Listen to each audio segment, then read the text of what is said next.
Welcome to our illustrated audiobook of Alice's Adventures in Wonderland by Lewis Carroll. Today, you will embark on a magical journey through Wonderland where the impossible becomes possible. As you listen, enjoy beautifully crafted illustrations that bring each chapter to life. Let your imagination soar as the story unfolds before your eyes and ears. If you enjoy this experience, please like, comment, and subscribe to our channel so you never miss an adventure with us. Your support helps us create more classic tales for you to enjoy. Alice was beginning to get very tired of sitting by her sister on the bank and of having nothing to do. Once or twice, she had peeped into the book her sister was reading, but it had no pictures or conversations in it. And what is the use of a book, thought Alice, without pictures or conversations? So she was considering in her own mind, as well as she could, for the hot day made her feel very sleepy and stupid, whether the pleasure of making a daisy chain would be worth the trouble of getting up and picking the daisies, when suddenly a white rabbit with pink eyes ran close by her. There was nothing so very remarkable in that. Nor did Alice think it so very much out of the way to hear the rabbit say to itself, oh dear, I shall be late." When she thought it over afterwards, it occurred to her that she ought to have wondered at this, but at the time it all seemed quite natural. But when the rabbit actually took a watch out of its waistcoat pocket and looked at it and then hurried on, Alice started to her feet, for it flashed across her mind that she had never before seen a rabbit with either a waistcoat pocket or a watch to take out of it, and burning with curiosity, she ran across the field after it, and fortunately was just in time to see it pop down a large rabbit hole under the hedge. In another moment, down went Alice after it, never once considering how in the world she was to get out again. The rabbit hole went straight on like a tunnel for some way, and then dipped suddenly down, so suddenly that Alice had not a moment to think about stopping herself before she found herself falling down a very deep well. Either the well was very deep, or she fell very slowly, for she had plenty of time as she went down to look about her and to wonder what was going to happen next. First, she tried to look down and make out what she was coming to, but it was too dark to see anything. Then she looked at the sides of the well and noticed that they were filled with cupboards and bookshelves. Here and there she saw maps and pictures hung upon pegs. She took down a jar from one of the shelves as she passed. It was labelled orange marmalade, but to her great disappointment, it was empty.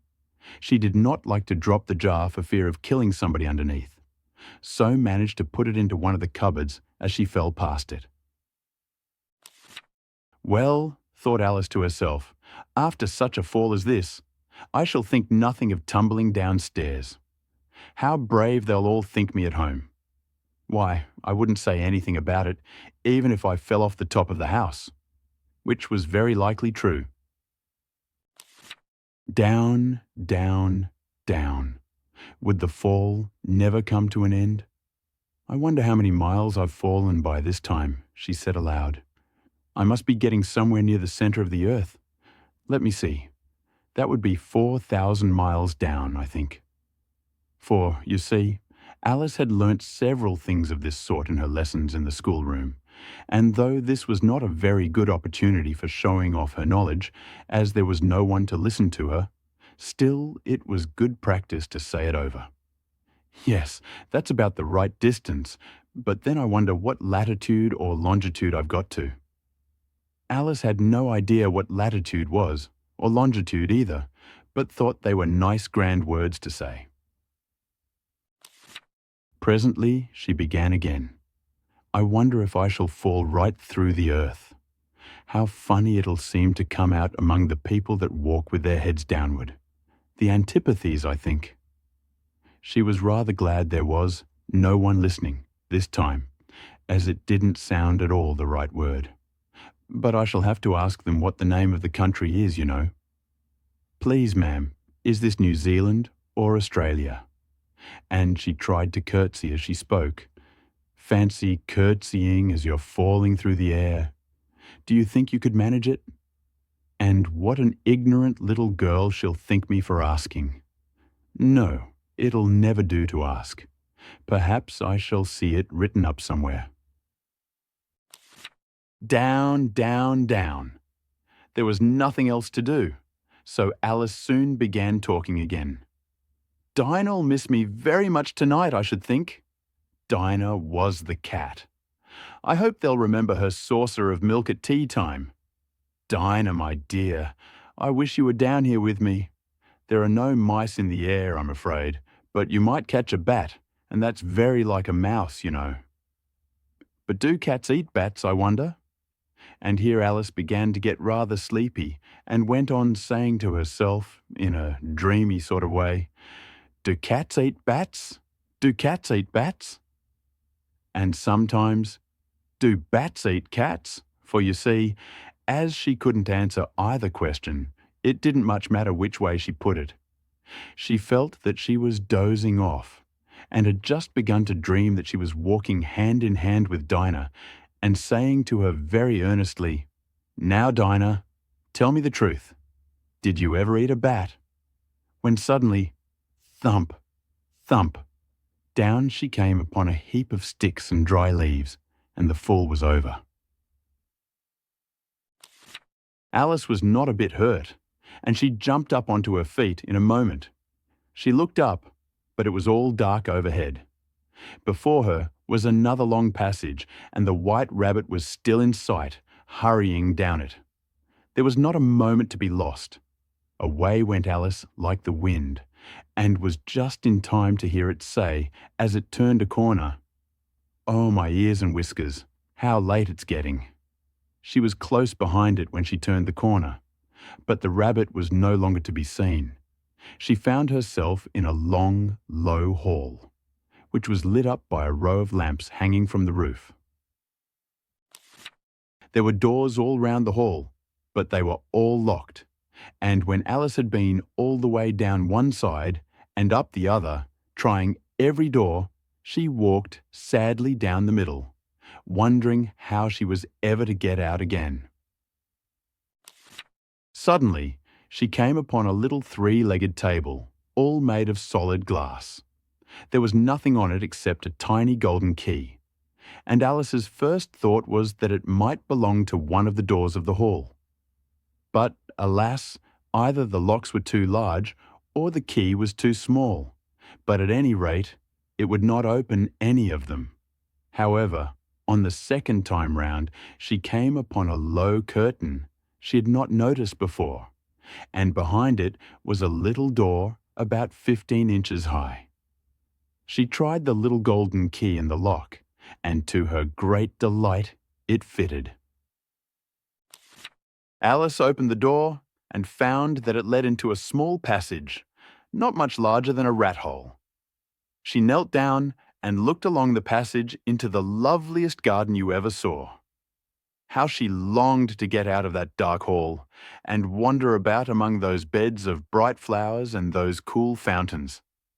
But she could not even get her head through the doorway.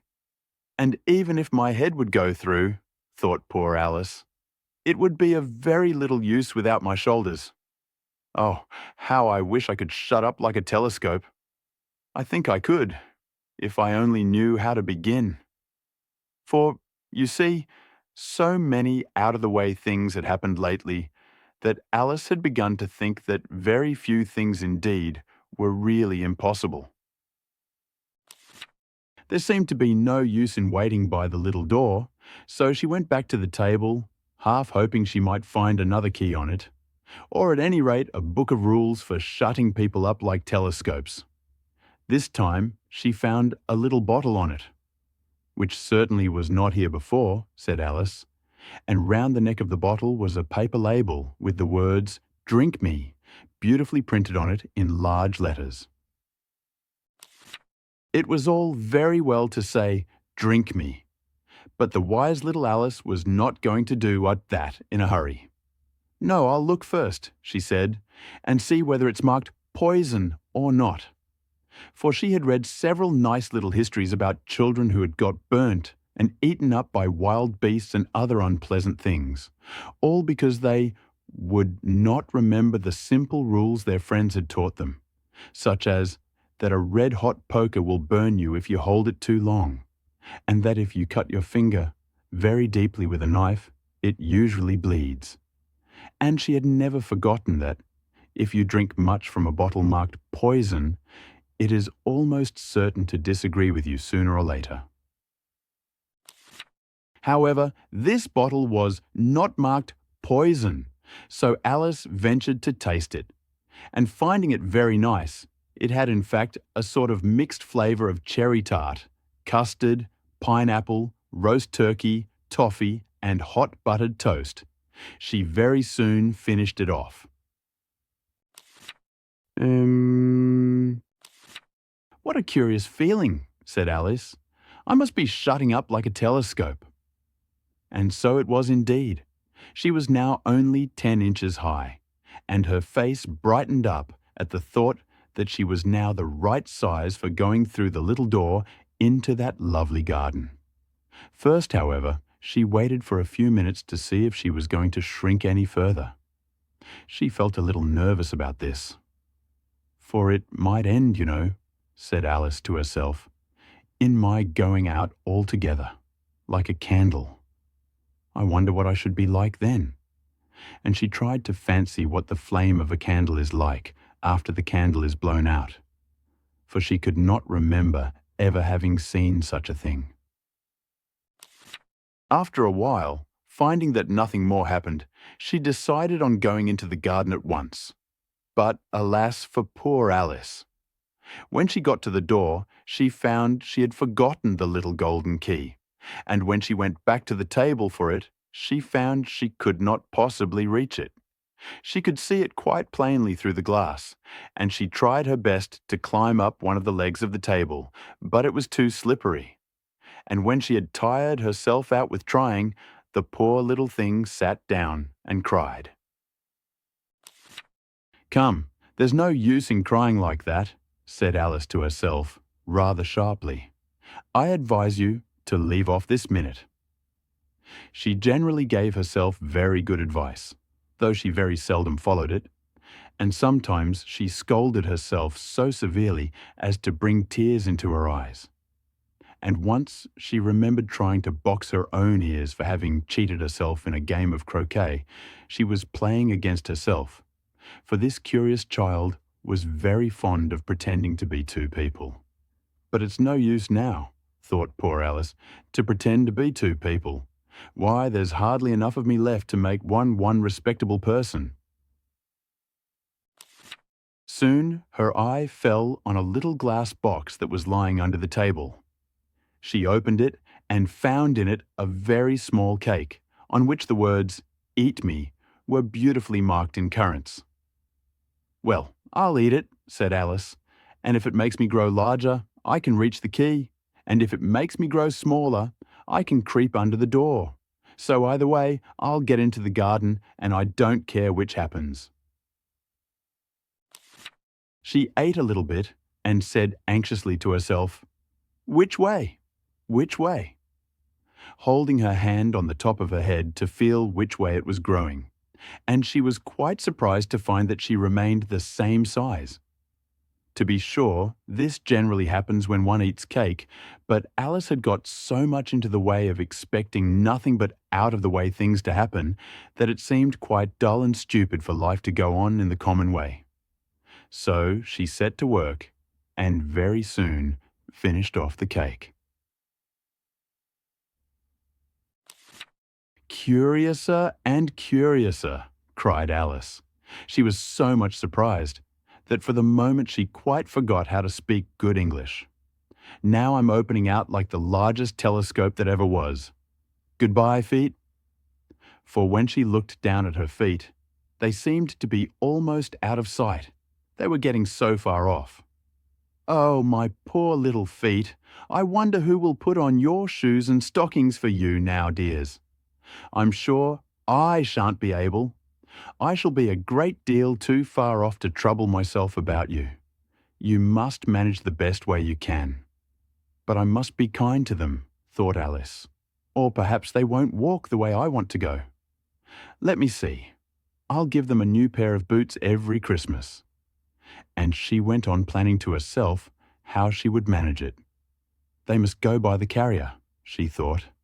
And how funny it'll seem, sending presents to one's own feet. And how odd the directions will look. Alice's right foot, escort, hearthrug near the fender, with Alice's love. Oh dear, what nonsense I'm talking. Just then, her head struck against the roof of the hall. In fact, she was now more than 9 feet high, and she at once took up the little golden key and hurried off to the garden door. Poor Alice! It was as much as she could do, lying down on one side to look through into the garden with one eye. But to get through was more hopeless than ever. She sat down and began to cry again. You ought to be ashamed of yourself, said Alice. A great girl like you, she might well say this, to go on crying in this way. Stop this moment, I tell you. But she went on all the same, shedding gallons of tears until there was a large pool all round her, about 4 inches deep and reaching half down the hall. After a time, she heard a little pattering of feet in the distance, and she hastily dried her eyes to see what was coming. It was the White Rabbit returning, splendidly dressed, with a pair of white kid gloves in one hand and a large fan in the other. He came trotting along in a great hurry, muttering to himself as he came, "Oh, the Duchess, the Duchess! Oh, won't she be savage if I've kept her waiting?" Alice felt so desperate that she was ready to ask help of anyone. So, when the rabbit came near her, she began in a low, timid voice, "If you please, sir." The rabbit started violently, dropped the white kid gloves and the fan, and scurried away into the darkness as hard as he could go. Alice took up the fan and gloves, and, as the hall was very hot, she kept fanning herself all the time she went on talking. Dear, dear, how queer everything is today, and yesterday things went on just as usual. I wonder if I've been changed in the night. Let me think. Was I the same when I got up this morning? I almost think I can remember feeling a little different. But if I'm not the same, the next question is, who in the world am I? Ah, that's the great puzzle. And she began thinking over all the children she knew that were of the same age as herself, to see if she could have been changed for any of them. I'm sure I'm not Ada, she said, for her hair goes in such long ringlets, and mine doesn't go in ringlets at all. And I'm sure I can't be Mabel, for I know all sorts of things, and she knows such a very little. Besides, she's she, and I'm I, and, oh dear, how puzzling it all is. I'll try if I know all the things I used to know. Let me see. 4 times 5 is 12, and 4 times 6 is 13, and 4 times 7 is... Oh dear, I shall never get to 20 at that rate. However, the multiplication table doesn't signify. Let's try geography. London is the capital of Paris, and Paris is the capital of Rome. And Rome. No, that's all wrong, I'm certain. I must have been changed for Mabel. I'll try and say, how doth the little... And she crossed her hands on her lap as if she were saying lessons and began to repeat it. But her voice sounded hoarse and strange, and the words did not come the same as they used to do. How doth the little crocodile improve his shining tail, and pour the waters of the Nile on every golden scale? How cheerfully he seems to grin, how neatly spread his claws, and welcome little fishes in with gently smiling jaws. I'm sure those are not the right words, said poor Alice, and her eyes filled with tears again as she went on. I must be Mabel after all, and I shall have to go and live in that poky little house and have next to no toys to play with, and oh, ever so many lessons to learn. No, I've made up my mind about it. If I'm Mabel, I'll stay down here. It'll be no use their putting their heads down and saying, "Come up again, dear." I shall only look up and say, "Who am I then? Tell me that first, and then, if I like being that person, I'll come up. If not, I'll stay down here till I'm somebody else." But oh dear, cried Alice with a sudden burst of tears. I do wish they would put their heads down. I am so very tired of being all alone here.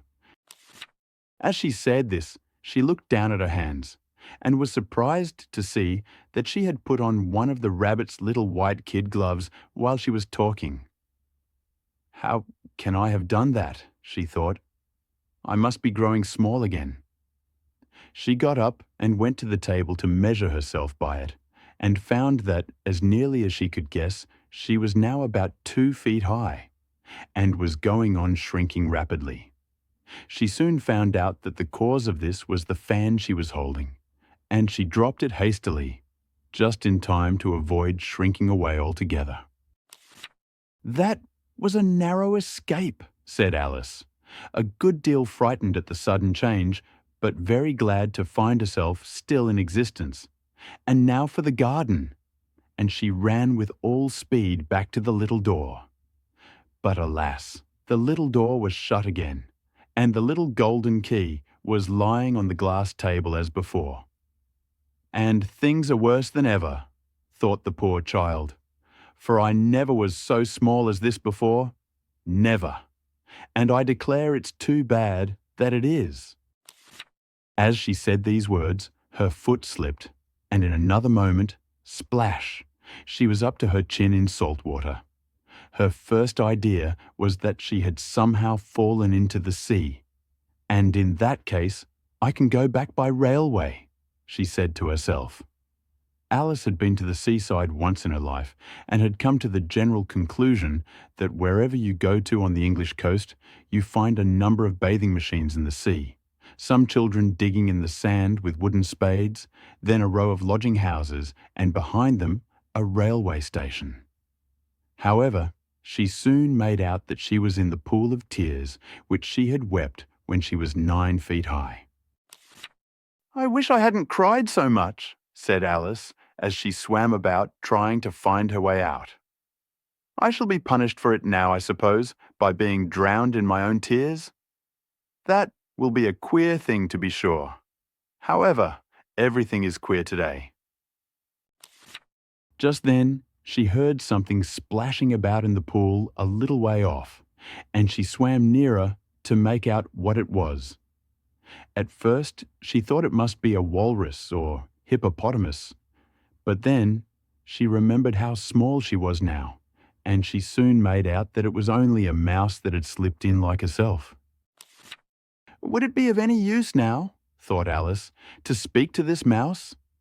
Everything is so out of the way down here that I should think very likely it can talk. At any rate, there's no harm in trying. So she began. "Oh, mouse, do you know the way out of this pool? I am very tired of swimming about here, oh mouse." Alice thought this must be the right way of speaking to a mouse. She had never done such a thing before, but she remembered having seen in her brother's Latin grammar, a mouse, of a mouse, to a mouse, oh mouse. The mouse looked at her rather inquisitively and seemed to her to wink with one of its little eyes, but it said nothing. Perhaps it doesn't understand English, thought Alice. I dare say it's a French mouse, come over with William the Conqueror. For, with all her knowledge of history, Alice had no very clear notion how long ago anything had happened. So she began again. Où est ma chatte? Which was the first sentence in her French lesson book. The mouse gave a sudden leap out of the water and seemed to quiver all over with fright. "Oh, I beg your pardon," cried Alice hastily, afraid that she had hurt the poor animal's feelings. "I quite forgot you didn't like cats." Not like cats, cried the mouse in a shrill, passionate voice. Would you like cats if you were me? Well, perhaps not, said Alice in a soothing tone. Don't be angry about it. And yet, I wish I could show you our cat Dinah. I think you'd take a fancy to cats if you could only see her. She is such a dear, quiet thing, Alice went on, half to herself, as she swam lazily about in the pool. And she sits purring so nicely by the fire, licking her paws and washing her face. And she is such a nice, soft thing to nurse. And she's such a capital one for catching mice. Oh, I beg your pardon, cried Alice again. For this time the mouse was bristling all over, and she felt certain it must be really offended. We won't talk about her any more if you'd rather not. We indeed, cried the mouse, who was trembling down to the end of his tail. As if I would talk on such a subject. Our family always hated cats, nasty, low, vulgar things. Don't let me hear the name again. I won't indeed, said Alice, in a great hurry to change the subject of conversation. Are you fond of dogs? The mouse did not answer, so Alice went on eagerly. There is such a nice little dog near our house I should like to show you. A little bright-eyed terrier, you know, with, such long curly brown hair. And it'll fetch things when you throw them. And it'll sit up and beg for its dinner and all sorts of things. I can't remember half of them. And it belongs to a farmer, you know. And he says it's so useful, it's worth £100. He says it kills all the rats and— Oh dear, cried Alice in a sorrowful tone. I'm afraid I've offended it again. For the mouse was swimming away from her as hard as it could go, and making quite a commotion in the pool as it went. So she called softly after it, Mouse dear, do come back again, and we won't talk about cats or dogs either, if you don't like them. When the mouse heard this, it turned round and swam slowly back to her. Its face was quite pale, with passion, Alice thought, and it said in a low, trembling voice, Let us get to the shore, and then I'll tell you my history, and you'll understand why it is I hate cats and dogs. It was high time to go, for the pool was getting quite crowded with the birds and animals that had fallen into it. There were a duck and a dodo, a lory and an eaglet, and several other curious creatures. Alice led the way, and the whole party swam to the shore. They were indeed a queer-looking party that assembled on the bank. The birds with draggled feathers, the animals with their fur clinging close to them, and all dripping wet, cross, and uncomfortable. The first question, of course, was how to get dry again. They had a consultation about this, and after a few minutes it seemed quite natural to Alice to find herself talking familiarly with them, as if she had known them all her life. Indeed, she had quite a long argument with the lory, who at last turned sulky, and would only say, I am older than you, and must know better. And this Alice would not allow without knowing how old it was, and, as the lory positively refused to tell its age, there was no more to be said. At last the mouse, who seemed to be a person of authority among them, called out, Sit down, all of you, and listen to me. I'll soon make you dry enough. They all sat down at once, in a large ring, with the mouse in the middle. Alice kept her eyes anxiously fixed on it, for she felt sure she would catch a bad cold if she did not get dry very soon. Ahem, said the mouse with an important air. Are you all ready? This is the driest thing I know. Silence all round, if you please. William the Conqueror, whose cause was favoured by the Pope, was soon submitted to by the English, who wanted leaders, and had been of late much accustomed to usurpation and conquest. Edwin and Morcar, the Earls of Mercia and Northumbria. Ugh, said the lory with a shiver. I beg your pardon, said the mouse, frowning, but very politely. Did you speak? Not I, said the lory hastily. I thought you did, said the mouse. I proceed. Edwin and Morcar, the Earls of Mercia and Northumbria, declared for him, and even Stigand, the patriotic Archbishop of Canterbury, found it advisable. Found what? Said the duck. Found it, the mouse replied rather crossly. Of course you know what it means. I know what it means well enough when I try and find a thing, said the duck. It's generally a frog or a worm. The question is, what did the Archbishop find? The mouse did not notice this question, but hurriedly went on, and found it advisable to go with Edgar Atheling to meet William and offer him the crown. William's conduct at first was moderate, but the insolence of his Normans— How are you getting on now, my dear? It continued, turning to Alice as it spoke. As wet as ever, said Alice in a melancholy tone. It doesn't seem to dry me at all. In that case, said the dodo solemnly, rising to its feet, I move that the meeting adjourn for the immediate adoption of more energetic remedies. Speak English, said the eaglet. I don't know the meaning of half those long words, and what's more, I don't believe you do either. And the eaglet bent down its head to hide a smile. Some of the other birds tittered audibly. What I was going to say, said the dodo in an offended tone, was that the best thing to get us dry would be a caucus race. What is a caucus race? Said Alice.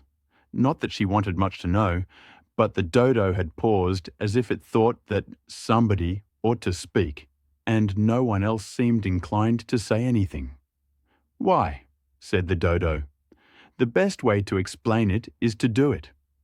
And, as you might like to try the thing yourself, some winter day I will tell you how the dodo managed it. First, it marked out a race course in a sort of circle. The exact shape doesn't matter, it said. And then all the party were placed along the course, here and there. There was no 1, 2, 3, and away. But they began running when they liked, and left off when they liked, so that it was not easy to know when the race was over. However, when they had been running half an hour or so, and were quite dry again, the dodo suddenly called out, "The race is over!" And they all crowded round it, panting and asking, "But who has won?" This question the dodo could not answer without a great deal of thought, and it sat for a long time with one finger pressed upon its forehead, the position in which you usually see Shakespeare in the pictures of him, while the rest waited in silence. At last the dodo said, "Everybody has won, and all must have prizes."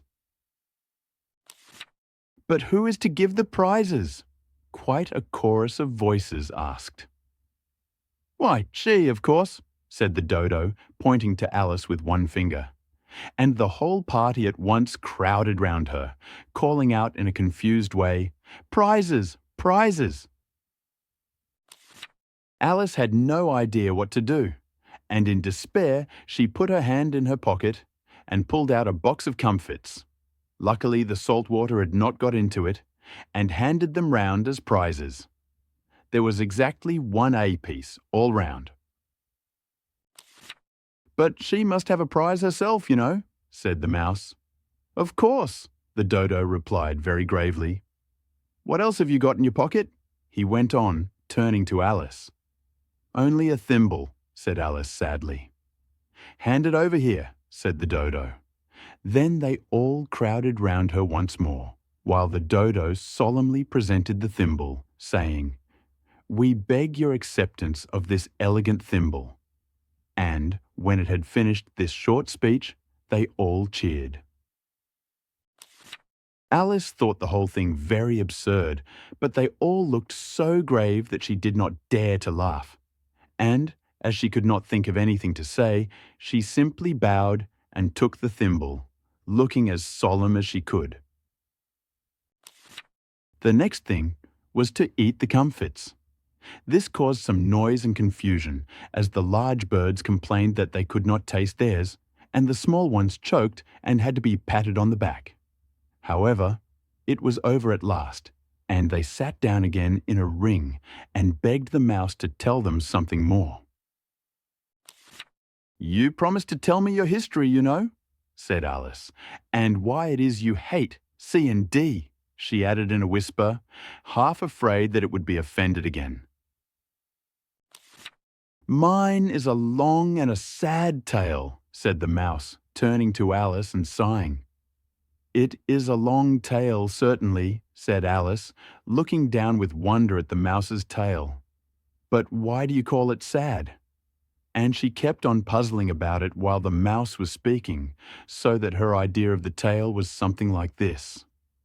Fury said to a mouse that he met in the house, "Let us both go to law. I will prosecute you. Come, I'll take no denial. We must have a trial. For really this morning I've nothing to do," said the mouse to the cur. "Such a trial, dear sir, with no jury or judge, would be wasting our breath." "I'll be judge, I'll be jury," said cunning old Fury. "I'll try the whole cause and condemn you to death." "You are not attending," said the mouse to Alice severely. "What are you thinking of?" "I beg your pardon," said Alice very humbly. "You had got to the fifth bend, I think?" "I had not," cried the mouse sharply and very angrily. "A knot," said Alice, always ready to make herself useful, and looking anxiously about her. "Oh, do let me help to undo it." "I shall do nothing of the sort," said the mouse, getting up and walking away. "You insult me by talking such nonsense." "I didn't mean it," pleaded poor Alice. "But you're so easily offended, you know." The mouse only growled in reply. "Please come back and finish your story," Alice called after it, and the others all joined in chorus. "Yes, please do." But the mouse only shook its head impatiently and walked a little quicker. "What a pity it wouldn't stay," sighed the lorry as soon as it was quite out of sight, and an old crab took the opportunity of saying to her daughter, "Ah, my dear, let this be a lesson to you never to lose your temper." "Hold your tongue, Ma," said the young crab, a little snappishly. "You're enough to try the patience of an oyster." "I wish I had our Dinah here. I know I do," said Alice aloud, addressing nobody in particular. "She'd soon fetch it back." "And who is Dinah, if I might venture to ask the question?" said the lorry. Alice replied eagerly, for she was always ready to talk about her pet. "Dinah's our cat, and she's such a capital one for catching mice you can't think. And oh, I wish you could see her after the birds. Why, she'll eat a little bird as soon as look at it." This speech caused a remarkable sensation among the party. Some of the birds hurried off at once. One old magpie began wrapping itself up very carefully, remarking, "I really must be getting home. The night air doesn't suit my throat." And a canary called out in a trembling voice to its children, "Come away, my dears. It's high time you were all in bed." On various pretexts, they all moved off, and Alice was soon left alone. "I wish I hadn't mentioned Dinah," she said to herself in a melancholy tone. "Nobody seems to like her down here, and I'm sure she's the best cat in the world. Oh, my dear Dinah, I wonder if I shall ever see you any more." And here poor Alice began to cry again, for she felt very lonely and low-spirited. In a little while, however, she again heard a little pattering of footsteps in the distance, and she looked up eagerly, half hoping that the mouse had changed his mind and was coming back to finish his story. It was the White Rabbit, trotting slowly back again and looking anxiously about as it went, as if it had lost something.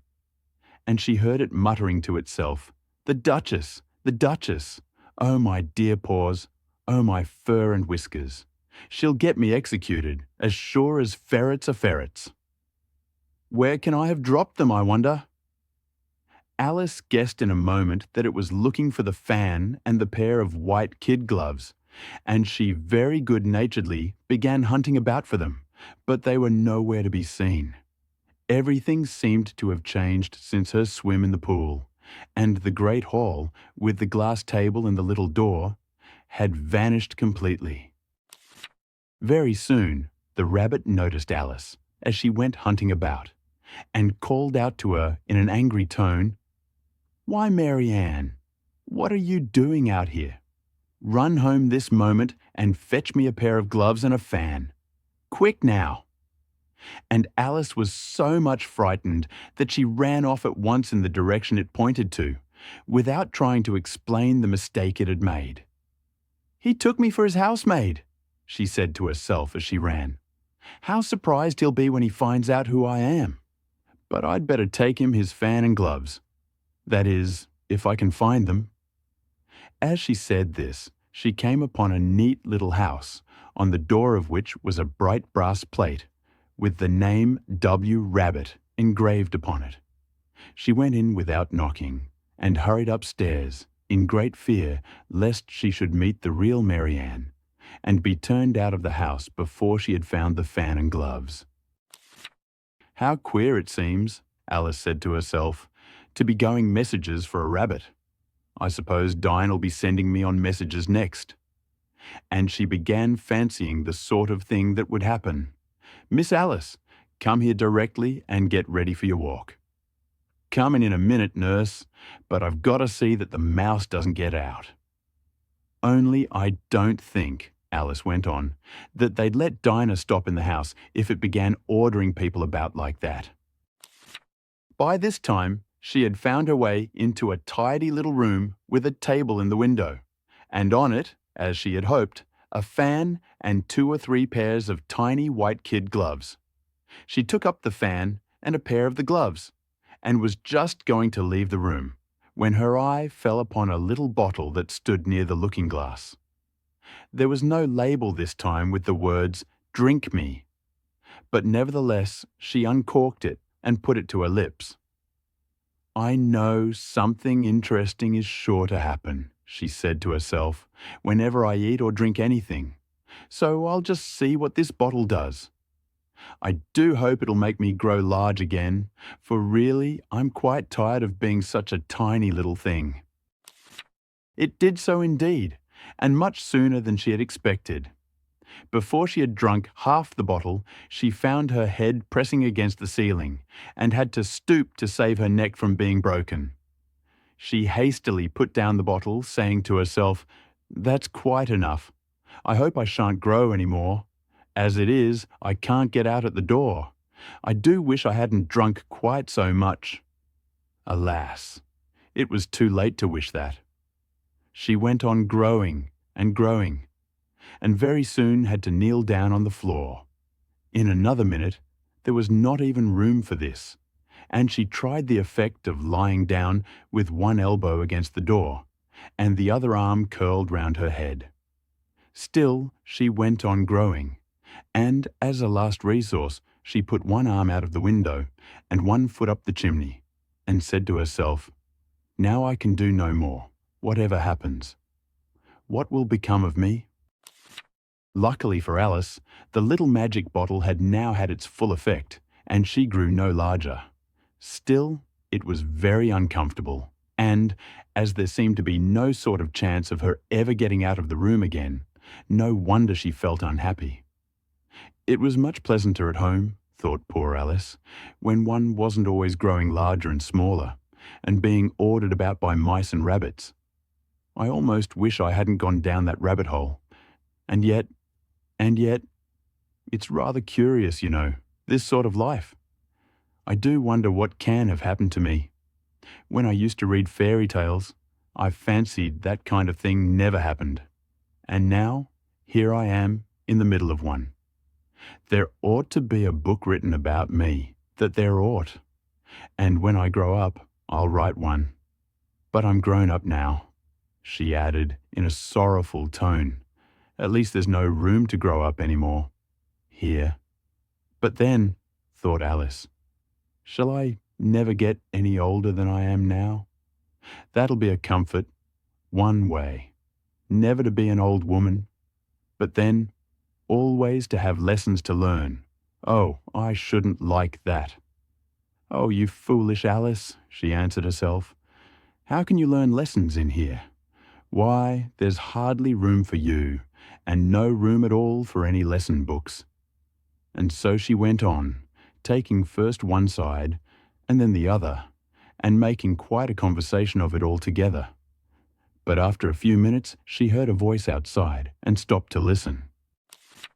"Marianne! Marianne!" said the voice. "Fetch me my gloves this moment." Then came a little pattering of feet on the stairs.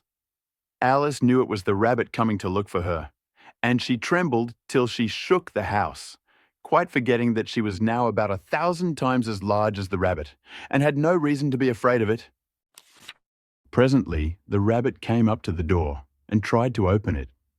But as the door opened inwards and Alice's elbow was pressed hard against it, that attempt proved a failure. Alice heard it say to itself, "Then I'll go round and get in at the window."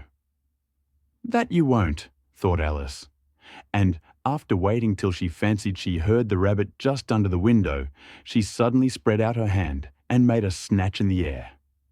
She did not get hold of anything, but she heard a little shriek and a fall, and a crash of broken glass, from which she concluded that it was just possible it had fallen into a cucumber frame, or something of the sort. Next came an angry voice, the rabbit's. "Pat, Pat, where are you?" And then a voice she had never heard before. "Sure, then I'm here. Digging for apples, Your Honour." "Digging for apples indeed," said the rabbit angrily. "Here, come and help me out of this." Sounds of more broken glass. "Now tell me, Pat, what's that in the window?" "Sure, it's an arm, Your Honour." He pronounced it arum. "An arm, you goose. Who ever saw one that size? Why, it fills the whole window." "Sure it does, Your Honour, but it's an arm for all that." "Well, it's got no business there at any rate. Go and take it away." There was a long silence after this, and Alice could only hear whispers now and then, such as, "Sure I don't like it, Your Honour, at all, at all." "Do as I tell you, you coward." And at last she spread out her hand again and made another snatch in the air. This time there were 2 little shrieks and more sounds of broken glass. "What a number of cucumber frames there must be," thought Alice. "I wonder what they'll do next. As for pulling me out of the window, I only wish they could. I'm sure I don't want to stay in here any longer." She waited for some time without hearing anything more. At last came a rumbling of little cartwheels, and the sound of a good many voices all talking together. She made out the words, "Where's the other ladder? Why, I hadn't to bring but one. Bill's got the other. Bill, fetch it here, lad. Here, put 'em up at this corner. No, tie 'em together first. They don't reach half high enough yet. Oh, they'll do well enough. Don't be particular. Here, Bill, catch hold of this rope. Will the roof bear? Mind that loose slate. Oh, it's coming down. Heads below." A loud crash. "Now who did that? It was Bill, I fancy. Who's to go down the chimney? Nay, I shan't." "You do it?" "That I won't then. Bill's to go down. Here, Bill, the master says you're to go down the chimney." "Oh, so Bill's got to come down the chimney, has he?" said Alice to herself. Shy, they seem to put everything upon Bill. I wouldn't be in Bill's place for a good deal. This fireplace is narrow to be sure, but I think I can kick a little. She drew her foot as far down the chimney as she could, and waited till she heard a little animal, she couldn't guess of what sort it was, scratching and scrambling about in the chimney close above her. Then, saying to herself, "This is Bill," she gave one sharp kick and waited to see what would happen next. The first thing she heard was a general chorus of, "There goes Bill." Then the rabbit's voice along, Catch him, you by the hedge. Then silence, and then another confusion of voices. Hold up his head. Brandy now. Don't choke him. How was it, old fellow? What happened to you? Tell us all about it. Last came a little feeble, squeaking voice. That's Bill, thought Alice. Well, I hardly know. No more, thank ye. I'm better now, but I'm a deal too flustered to tell you. All I know is something comes at me like a jack-in-the-box, and up I goes like a skyrocket.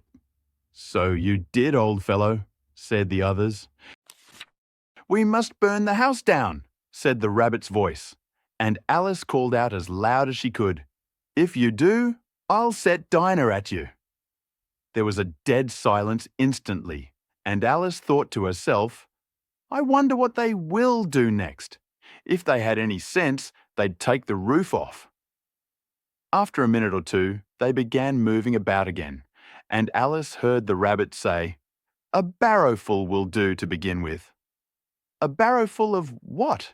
Thought Alice, but she had not long to doubt, for the next moment a shower of little pebbles came rattling in at the window, and some of them hit her in the face. I'll put a stop to this, she said to herself, and shouted out, You'd better not do that again, which produced another dead silence. Alice noticed with some surprise that the pebbles were all turning into little cakes as they lay on the floor, and a bright idea came into her head. If I eat one of these cakes, she thought, it's sure to make some change in my size, and as it can't possibly make me larger, it must make me smaller, I suppose. So she swallowed one of the cakes, and was delighted to find that she began shrinking directly. As soon as she was small enough to get through the door, she ran out of the house and found quite a crowd of little animals and birds waiting outside. The poor little lizard, Bill, was in the middle, being held up by 2 guinea pigs, who were giving it something out of a bottle. They all made a rush at Alice the moment she appeared, but she ran off as hard as she could, and soon found herself safe in a thick wood. The first thing I've got to do, said Alice to herself, as she wandered about in the wood, is to grow to my right size again. And the second thing is to find my way into that lovely garden. I think that will be the best plan. It sounded an excellent plan, no doubt, and very neatly and simply arranged. The only difficulty was that she had not the smallest idea how to set about it. And while she was peering about anxiously among the trees, a little sharp bark just over her head made her look up in a great hurry. An enormous puppy was looking down at her with large round eyes, and feebly stretching out one paw, trying to touch her. Poor little thing, said Alice, in a coaxing tone, and she tried hard to whistle to it. But she was terribly frightened all the time at the thought that it might be hungry, in which case it would be very likely to eat her up in spite of all her coaxing. Hardly knowing what she did, she picked up a little bit of stick and held it out to the puppy. Whereupon the puppy jumped into the air off all its feet at once, with a yelp of delight, and rushed at the stick and made believe to worry it.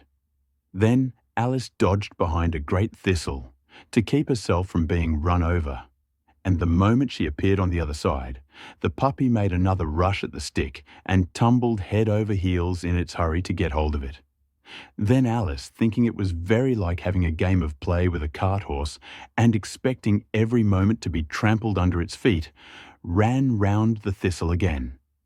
Then the puppy began a series of short charges at the stick, running a very little way forwards each time and a long way back, and barking hoarsely all the while, till at last it sat down a good way off, panting, with its tongue hanging out of its mouth, and its great eyes half shut. This seemed to Alice a good opportunity for making her escape, so she set off at once and ran till she was quite tired and out of breath, until the puppy's bark sounded quite faint in the distance. And yet what a dear little puppy it was, said Alice, as she leant against a buttercup to rest herself and fanned herself with one of the leaves. I should have liked teaching it tricks very much if If I'd only been the right size to do it. Oh dear, I'd nearly forgotten that I've got to grow up again. Let me see. How is it to be managed? I suppose I ought to eat or drink something or other. But the great question is, what? The great question certainly was, what? Alice looked all round her at the flowers and the blades of grass, but she did not see anything that looked like the right thing to eat or drink under the circumstances. There was a large mushroom growing near her, about the same height as herself. And when she had looked under it, and on both sides of it and behind it, it occurred to her that she might as well look and see what was on the top of it. She stretched herself up on tiptoe and peeped over the edge of the mushroom, and her eyes immediately met those of a large blue caterpillar that was sitting on the top with its arms folded, quietly smoking a long hookah, and taking not the smallest notice of her or of anything else. The caterpillar and Alice looked at each other for some time in silence. At last, the caterpillar took the hookah out of its mouth and addressed her in a languid, sleepy voice. "Who are you?" said the caterpillar. This was not an encouraging opening for a conversation. Alice replied, rather shyly, I hardly know, sir, just at present. At least, I know who I was when I got up this morning, but I think I must have been changed several times since then." "What do you mean by that?" said the caterpillar sternly. "Explain yourself." "I can't explain myself, I'm afraid, sir," said Alice, "because I'm not myself, you see." "I don't see," said the caterpillar. "I'm afraid I can't put it more clearly," Alice replied very politely, "for I can't understand it myself to begin with. And being so many different sizes in a day is very confusing." "It isn't," said the caterpillar. "Well, perhaps you haven't found it so yet," said Alice. "But when you have to turn into a chrysalis, you will someday, you know, and then, after that, into a butterfly, I should think you'll feel it a little queer, won't you?" "Not a bit," said the caterpillar. "Well, perhaps your feelings may be different," said Alice. "All I know is, it would feel very queer to me." "You," said the caterpillar contemptuously. "Who are you?" Which brought them back again to the beginning of the conversation. Alice felt a little irritated at the caterpillar's making such very short remarks, and she drew herself up and said, very gravely, "I think you ought to tell me who you are first." "Why?" said the caterpillar. Here was another puzzling question, and as Alice could not think of any good reason, and as the caterpillar seemed to be in a very unpleasant state of mind, she turned away. "Come back," the caterpillar called after her. "I've something important to say." This sounded promising, certainly. Alice turned and came back again. "Keep your temper," said the caterpillar. "Is that all?" said Alice, swallowing down her anger as well as she could. "No," said the caterpillar. Alice thought she might as well wait, as she had nothing else to do, and perhaps after all, it might tell her something worth hearing. For some minutes it puffed away without speaking, but at last it unfolded its arms, took the hookah out of its mouth again, and said, "So you think you're changed, do you?" "I'm afraid I am, sir," said Alice. "I can't remember things as I used, and I don't keep the same size for 10 minutes together." "Can't remember what things?" said the caterpillar. "Well, I've tried to say, 'How doth the little busy bee?' but it all came different," Alice replied in a very melancholy voice. "Repeat, 'You are old, Father William,'" said the caterpillar. Alice folded her hands and began. "You are old, Father William," the young man said, "and your hair has become very white, and yet you incessantly stand on your head. Do you think, at your age, it is right?" "In my youth," Father William replied to his son, "I feared it might injure the brain, but now that I'm perfectly sure I have none, why, I do it again and again." "You are old," said the youth, "as I mentioned before, and have grown most uncommonly fat. Yet you turned a back somersault in at the door. Pray, what is the reason of that?" "In my youth," said the sage as he shook his grey locks, "I kept all my limbs very supple by the use of this ointment, 1 shilling the box. Allow me to sell you a couple?"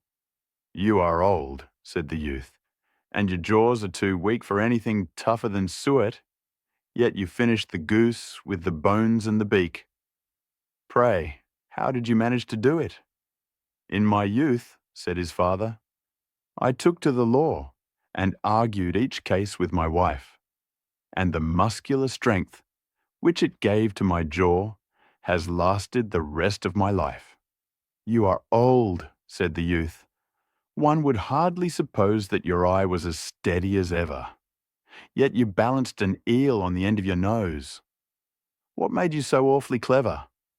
"I have answered 3 questions, and that is enough," said his father. "Don't give yourself airs. Do you think I can listen all day to such stuff? Be off, or I'll kick you downstairs." "That is not said right," said the caterpillar. "Not quite right, I'm afraid," said Alice timidly. "Some of the words have got altered." "It is wrong from beginning to end," said the caterpillar decidedly, and there was silence for some minutes. The caterpillar was the first to speak. "What size do you want to be?" it asked. "Oh, I'm not particular as to size," Alice hastily replied. "Only one doesn't like changing so often, you know." "I don't know," said the caterpillar. Alice said nothing. She had never been so much contradicted in her life before, and she felt that she was losing her temper. "Are you content now?" said the caterpillar. "Well, I should like to be a little larger, sir, if you wouldn't mind," said Alice. 3 inches is such a wretched height to be." "It is a very good height indeed," said the caterpillar angrily, rearing itself upright as it spoke. It was exactly 3 inches high. "But I'm not used to it," pleaded poor Alice in a piteous tone. And she thought of herself, "I wish the creatures wouldn't be so easily offended." "You'll get used to it in time," said the caterpillar. And it put the hookah into its mouth and began smoking again. This time, Alice waited patiently until it chose to speak again. In a minute or two, the caterpillar took the hookah out of its mouth and yawned once or twice, and shook itself. Then it got down off the mushroom and crawled away in the grass, merely remarking as it went, "One side will make you grow taller, and the other side will make you grow shorter." "One side of what? The other side of what?" thought Alice to herself. "Of the mushroom," said the caterpillar, just as if she had asked it aloud, and in another moment it was out of sight. Alice remained looking thoughtfully at the mushroom for a minute, trying to make out which were the 2 sides of it, and as it was perfectly round, she found this a very difficult question. However, at last, she stretched her arms round it as far as they would go, and broke off a bit of the edge with each hand. "And now, which is which?" she said to herself, and nibbled a little of the right-hand bit to try the effect. The next moment she felt a violent blow underneath her chin. It had struck her foot. She was a good deal frightened by this very sudden change, but she felt that there was no time to be lost, as she was shrinking rapidly. So she set to work at once to eat some of the other bit. Her chin was pressed so closely against her foot that there was hardly room to open her mouth. But she did it at last, and managed to swallow a morsel of the left-hand bit. "Come, my head's free at last," said Alice in a tone of delight, which changed into alarm in another moment, when she found that her shoulders were nowhere to be found. All she could see, when she looked down, was an immense length of neck, which seemed to rise like a stalk out of a sea of green leaves that lay far below her. "What can all that green stuff be?" said Alice. "And where have my shoulders got to? And oh, my poor hands, how is it I can't see you?" She was moving them about as she spoke, but no result seemed to follow, except a little shaking among the distant green leaves. As there seemed to be no chance of getting her hands up to her head, she tried to get her head down to them, and was delighted to find that her neck would bend about easily in any direction, like a serpent. She had just succeeded in curving it down into a graceful zigzag, and was going to dive in among the leaves, which she found to be nothing but the tops of the trees under which she had been wandering, when a sharp hiss made her draw back in a hurry. A large pigeon had flown into her face and was beating her violently with its wings. "Serpent!" screamed the pigeon. "I'm not a serpent," said Alice indignantly. "Let me alone." "Serpent, I say again," repeated the pigeon, but in a more subdued tone, and added with a kind of sob, "I've tried every way, and nothing seems to suit them." "I haven't the least idea what you're talking about," said Alice. "I've tried the roots of trees, and I've tried banks, and I've tried hedges," the pigeon went on without attending to her. "But those serpents, there's no pleasing them." Alice was more and more puzzled, but she thought there was no use in saying anything more till the pigeon had finished. "As if it wasn't trouble enough hatching the eggs," said the pigeon, "but I must be on the lookout for serpents night and day. Why, I haven't had a wink of sleep these 3 weeks." "I'm very sorry you've been annoyed," said Alice, who was beginning to see its meaning. "And just as I'd taken the highest tree in the wood," continued the pigeon, raising its voice to a shriek, "and just as I was thinking I should be free of them at last, they must needs come wriggling down from the sky. Ugh, serpent!" "But I'm not a serpent, I tell you," said Alice. I'm a... "Well, what are you?" said the pigeon. "I can see you're trying to invent something." I'm a little girl," said Alice, rather doubtfully, as she remembered the number of changes she had gone through that day. "A likely story indeed," said the pigeon, in a tone of the deepest contempt. "I've seen a good many little girls in my time, but never one with such a neck as that. No, you're a serpent, and there's no use denying it. I suppose you'll be telling me next that you never tasted an egg." "I have tasted eggs, certainly," said Alice, who was a very truthful child. "But little girls eat eggs quite as much as serpents do, you know." "I don't believe it," said the pigeon. "But if they do, why then they're a kind of serpent, that's all I can say."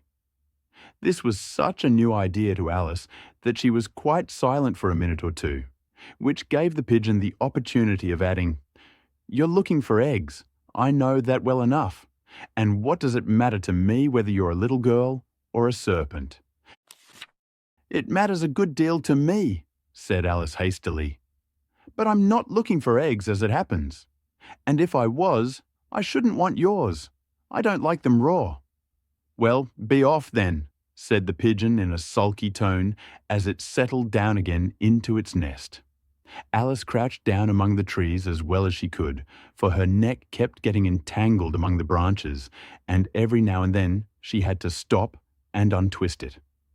After a while she remembered that she still held the pieces of mushroom in her hands, and she set to work very carefully, nibbling first at one and then at the other, and growing sometimes taller and sometimes shorter, until she had succeeded in bringing herself down to her usual height.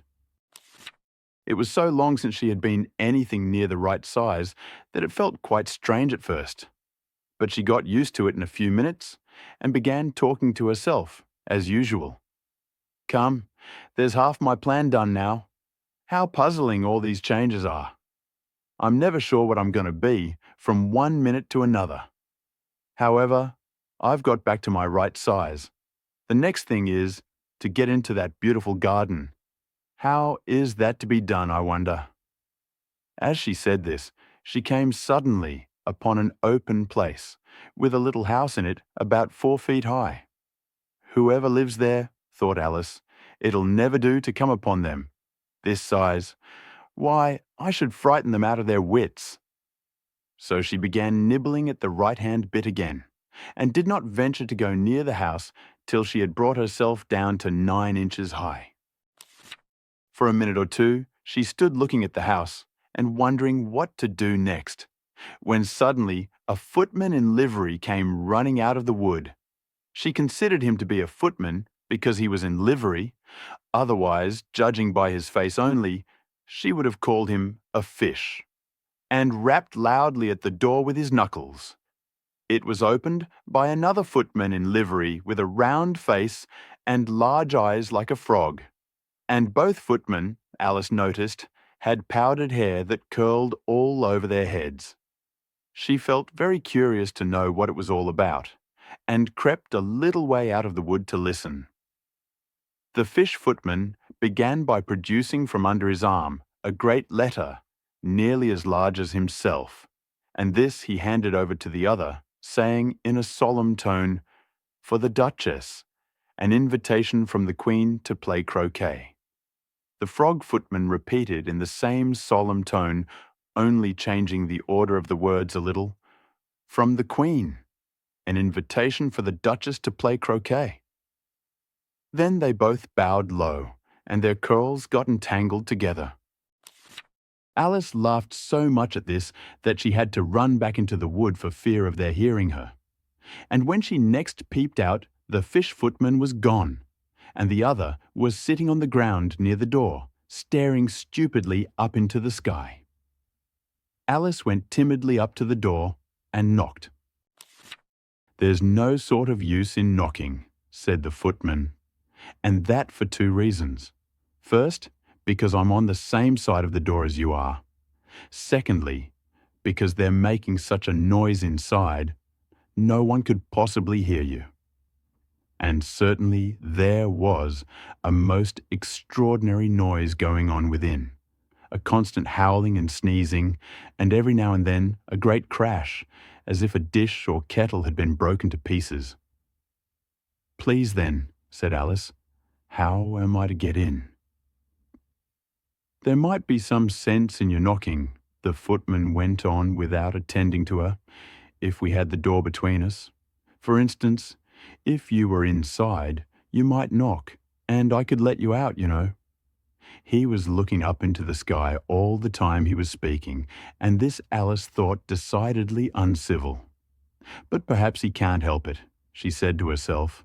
"His eyes are so very nearly at the top of his head. But at any rate he might answer questions. How am I to get in?" she repeated aloud. "I shall sit here," the footman remarked, "till tomorrow." At this moment the door of the house opened, and a large plate came skimming out, straight at the footman's head. It just grazed his nose and broke to pieces against one of the trees behind him. "Or next day, maybe," the footman continued in the same tone, exactly as if nothing had happened. "How am I to get in?" asked Alice again, in a louder tone. "Are you to get in at all?" said the footman. "That's the first question, you know." It was, no doubt, only Alice did not like to be told so. "It's really dreadful," she muttered to herself, "the way all the creatures argue. It's enough to drive one crazy." The footman seemed to think this a good opportunity for repeating his remark, with variations. "I shall sit here," he said, "on and off, for days and days." "But what am I to do?" said Alice. "Anything you like," said the footman, and began whistling. "Oh, there's no use in talking to him," said Alice desperately. "He's perfectly idiotic." And she opened the door and went in. The door led right into a large kitchen, which was full of smoke from one end to the other. The Duchess was sitting on a 3-legged stool in the middle, nursing a baby. The cook was leaning over the fire, stirring a large cauldron which seemed to be full of soup. "There's certainly too much pepper in that soup," Alice said to herself, as well as she could for sneezing. There was certainly too much of it in the air. Even the Duchess sneezed occasionally, and as for the baby, it was sneezing and howling alternately without a moment's pause. The only things in the kitchen that did not sneeze were the cook and a large cat which was sitting on the hearth and grinning from ear to ear. "Please, would you tell me?" said Alice, a little timidly, for she was not quite sure whether it was good manners for her to speak first. "Why your cat grins like that?" "It's a Cheshire Cat," said the Duchess, "and that's why. Pig." She said the last word with such sudden violence that Alice quite jumped, but she saw in another moment that it was addressed to the baby and not to her, so she took courage and went on again. "I didn't know that Cheshire Cats always grinned. In fact, I didn't know that cats could grin." "They all can," said the Duchess, "and most of them do." "I don't know of any that do," Alice said very politely, feeling quite pleased to have got into a conversation. "You don't know much," said the Duchess, "and that's a fact." Alice did not at all like the tone of this remark, and thought it would be as well to introduce some other subject of conversation. While she was trying to fix on one, the cook took the cauldron of soup off the fire and at once set to work throwing everything within her reach at the Duchess and the baby. The fire irons came first. Then followed a shower of saucepans, plates, and dishes. The Duchess took no notice of them even when they hit her, and the baby was howling so much already that it was quite impossible to say whether the blows hurt it or not. "Oh, but please mind what you're doing!" cried Alice, jumping up and down in an agony of terror. "Oh, there goes his precious nose!" as an unusually large saucepan flew close by it and very nearly carried it off. "If everybody minded their own business," the Duchess said in a hoarse growl, "the world would go round a deal faster than it does." "Which would not be an advantage," said Alice, who felt very glad to get an opportunity of showing off a little of her knowledge. "Just think of what work it would make with the day and night. You see, the Earth takes 24 hours to turn round on its axis." "Talking of axes," said the Duchess, "chop off her head."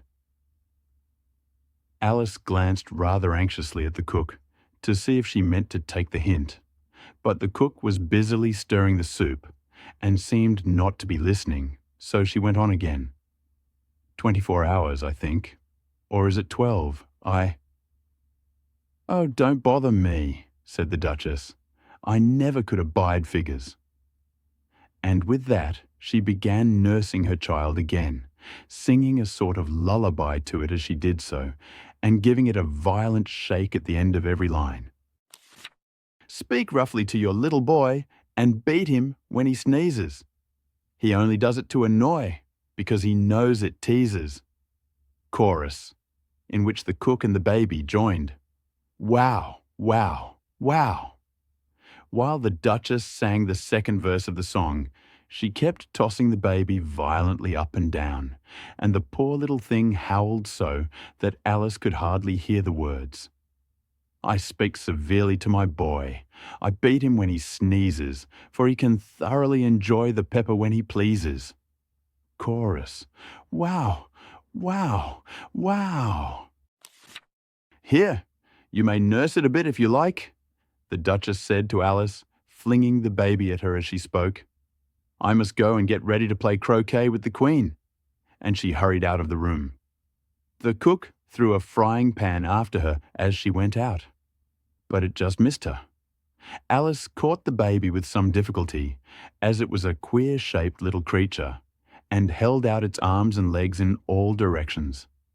"Just like a starfish," thought Alice. The poor little thing was snorting like a steam engine when she caught it, and kept doubling itself up and straightening itself out again, so that altogether, for the first minute or two, it was as much as she could do to hold it. As soon as she had made out the proper way of nursing it, which was to twist it up into a sort of knot, and then keep tight hold of its right ear and left foot so as to prevent its undoing itself, She carried it out into the open air. If I don't take this child away with me, thought Alice, they're sure to kill it in a day or two. Wouldn't it be murder to leave it behind? She said the last words out loud, and the little thing grunted in reply. It had left off sneezing by this time. Don't grunt, said Alice. That's not at all a proper way of expressing yourself. The baby grunted again, and Alice looked very anxiously into its face to see what was the matter with it. There could be no doubt that it had a very turn-up nose, much more like a snout than a real nose. Also, its eyes were getting extremely small for a baby. Altogether, Alice did not like the look of the thing at all. But perhaps it was only sobbing, she thought, and looked into its eyes again, to see if there were any tears. No, there were no tears. If you're going to turn into a pig, my dear, said Alice seriously, I'll have nothing more to do with you. Mind now. The poor little thing sobbed again, or grunted, it was impossible to say which, and they went on for some while in silence. Alice was just beginning to think to herself, now, what am I to do with this creature when I get it home? When it grunted again, so violently that she looked down into its face in some alarm. This time there could be no mistake about it. It was neither more nor less than a pig, and she felt that it would be quite absurd for her to carry it further. So she set the little creature down, and felt quite relieved to see it trot away quietly into the wood. If it had grown up, she said to herself, it would have made a dreadfully ugly child. But it makes rather a handsome pig, I think. And she began thinking over other children she knew, who might do very well as pigs, and was just saying to herself, if one only knew the right way to change them, when she was a little startled by seeing the Cheshire Cat sitting on a bough of a tree a few yards off. The cat only grinned when it saw Alice. It looked good-natured, she thought. Still, it had very long claws and a great many teeth, so she felt that it ought to be treated with respect. Cheshire Puss, she began, rather timidly, as she did not at all know whether it would like the name. However, it only grinned a little wider. Come, it's pleased so far, thought Alice, and she went on. Would you tell me, please, which way I ought to go from here? That depends a good deal on where you want to get to, said the cat. I don't much care where, said Alice. Then it doesn't matter which way you go, said the cat. So long as I get somewhere, Alice added as an explanation. Oh, you're sure to do that, said the cat, if you only walk long enough. Alice felt that this could not be denied, so she tried another question. What sort of people live about here? In that direction, the cat said, waving its right paw round, lives a hatter, and in that direction, waving the other paw, lives a March hare. Visit either you like. They're both mad. But I don't want to go among mad people, Alice remarked. Oh, you can't help that, said the cat. We're all mad here. I'm mad. You're mad. How do you know I'm mad? Said Alice. You must be, said the cat, or you wouldn't have come here. Alice didn't think that proved it at all. However, she went on, and how do you know that you're mad? To begin with, said the cat, a dog's not mad. You grant that? I suppose so, said Alice. Well then, the cat went on, you see, a dog growls when it's angry, and wags its tail when it's pleased. Now, I growl when I'm pleased, and wag my tail when I'm angry. Therefore, I'm mad. I call it purring, not growling, said Alice. Call it what you like, said the cat. Do you play croquet with the Queen today? I should like it very much, said Alice, but I haven't been invited yet. You'll see me there, said the cat, and vanished. Alice was not much surprised at this. She was getting so used to queer things happening. While she was looking at the place where it had been, it suddenly appeared again. "By the by, what became of the baby?" said the cat. "I'd nearly forgotten to ask." "It turned into a pig," Alice quietly said, just as if it had come back in a natural way. "I thought it would," said the cat, and vanished again. Alice waited a little, half expecting to see it again, but it did not appear, and after a minute or two she walked on in the direction in which the March Hare was said to live. "I've seen hatters before," she said to herself. "The March Hare will be much the most interesting, and perhaps, as this is May, it won't be raving mad, at least not so mad as it was in March." As she said this, she looked up, and there was the cat again, sitting on a branch of a tree. "Did you say pig or fig?" said the cat. "I said pig," replied Alice, "and I wish you wouldn't keep appearing and vanishing so suddenly. You make one quite giddy." "All right," said the cat, and this time it vanished quite slowly, beginning with the end of the tail and ending with the grin, which remained some time after the rest of it had gone. "Well, I've often seen a cat without a grin," thought Alice, "but a grin without a cat. It's the most curious thing I ever saw in my life." She had not gone much farther before she came in sight of the house of the March Hare. She thought it must be the right house, because the chimneys were shaped like ears and the roof was thatched with fur. It was so large a house that she did not like to go nearer till she had nibbled some more of the left-hand bit of mushroom and raised herself to about 2 feet high. Even then, she walked up towards it rather timidly, saying to herself, "Suppose it should be raving mad after all. I almost wish I'd gone to see the Hatter instead." There was a table set out under a tree in front of the house, and the March Hare and the Hatter were having tea at it. A dormouse was sitting between them, fast asleep, and the other two were using it as a cushion, resting their elbows on it and talking over its head. Very uncomfortable for the dormouse, thought Alice. Only, as it's asleep, I suppose it doesn't mind. The table was a large one, but the three were all crowded together at one corner of it. "No room! No room!" they cried out when they saw Alice coming. "There's plenty of room," said Alice indignantly, and she sat down in a large armchair at one end of the table. "Have some wine," the March Hare said in an encouraging tone. Alice looked all round the table, but there was nothing on it but tea. "I don't see any wine," she remarked. "There isn't any," said the March Hare. "Then it wasn't very civil of you to offer it," said Alice angrily. "It wasn't very civil of you to sit down without being invited," said the March Hare. "I didn't know it was your table," said Alice. "It's laid for a great many more than 3. "Your hair wants cutting," said the Hatter. He had been looking at Alice for some time with great curiosity, and this was his first speech. "You should learn not to make personal remarks," Alice said with some severity. "It's very rude." The Hatter opened his eyes very wide on hearing this, but all he said was, "Why is a raven like a writing desk?" "Come, we shall have some fun now," thought Alice. "I'm glad they've begun asking riddles. I believe I can guess that," she added aloud.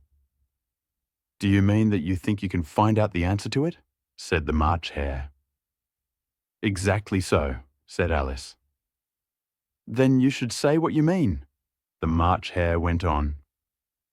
"I do," Alice hastily replied. At least I mean what I say. That's the same thing, you know." "Not the same thing a bit," said the Hatter. "You might just as well say that I see what I eat is the same thing as I eat what I see." "You might just as well say," added the March Hare, "that I like what I get is the same thing as I get what I like." You might just as well say, added the Dormouse, who seemed to be talking in his sleep, that I breathe when I sleep is the same thing as I sleep when I breathe. It is the same thing with you, said the Hatter, and here the conversation dropped, and the party sat silent for a minute, while Alice thought over all she could remember about ravens and writing desks, which wasn't much. The Hatter was the first to break the silence. What day of the month is it? He said, turning to Alice. He had taken his watch out of his pocket and was looking at it uneasily, shaking it every now and then, and holding it to his ear. Alice considered a little, and then said, "The 4th. 2 days wrong," sighed the Hatter. "I told you butter wouldn't suit the works," he added, looking angrily at the March Hare. "It was the best butter," the March Hare meekly replied. "Yes, but some crumbs must have got in as well," the Hatter grumbled. "You shouldn't have put it in with the bread knife." The March Hare took the watch and looked at it gloomily. Then he dipped it into his cup of tea and looked at it again. But he could think of nothing better to say than his first remark. It was the best butter, you know. Alice had been looking over his shoulder with some curiosity. "What a funny watch," she remarked. "It tells the day of the month and doesn't tell what o'clock it is." "Why should it?" muttered the Hatter. "Does your watch tell you what year it is?" "Of course not," Alice replied very readily. "But that's because it stays the same year for such a long time together." "Which is just the case with mine," said the Hatter. Alice felt dreadfully puzzled. The Hatter's remark seemed to have no sort of meaning in it, and yet it was certainly English. "I don't quite understand you," she said, as politely as she could. "The Dormouse is asleep again," said the Hatter, and he poured a little hot tea upon its nose.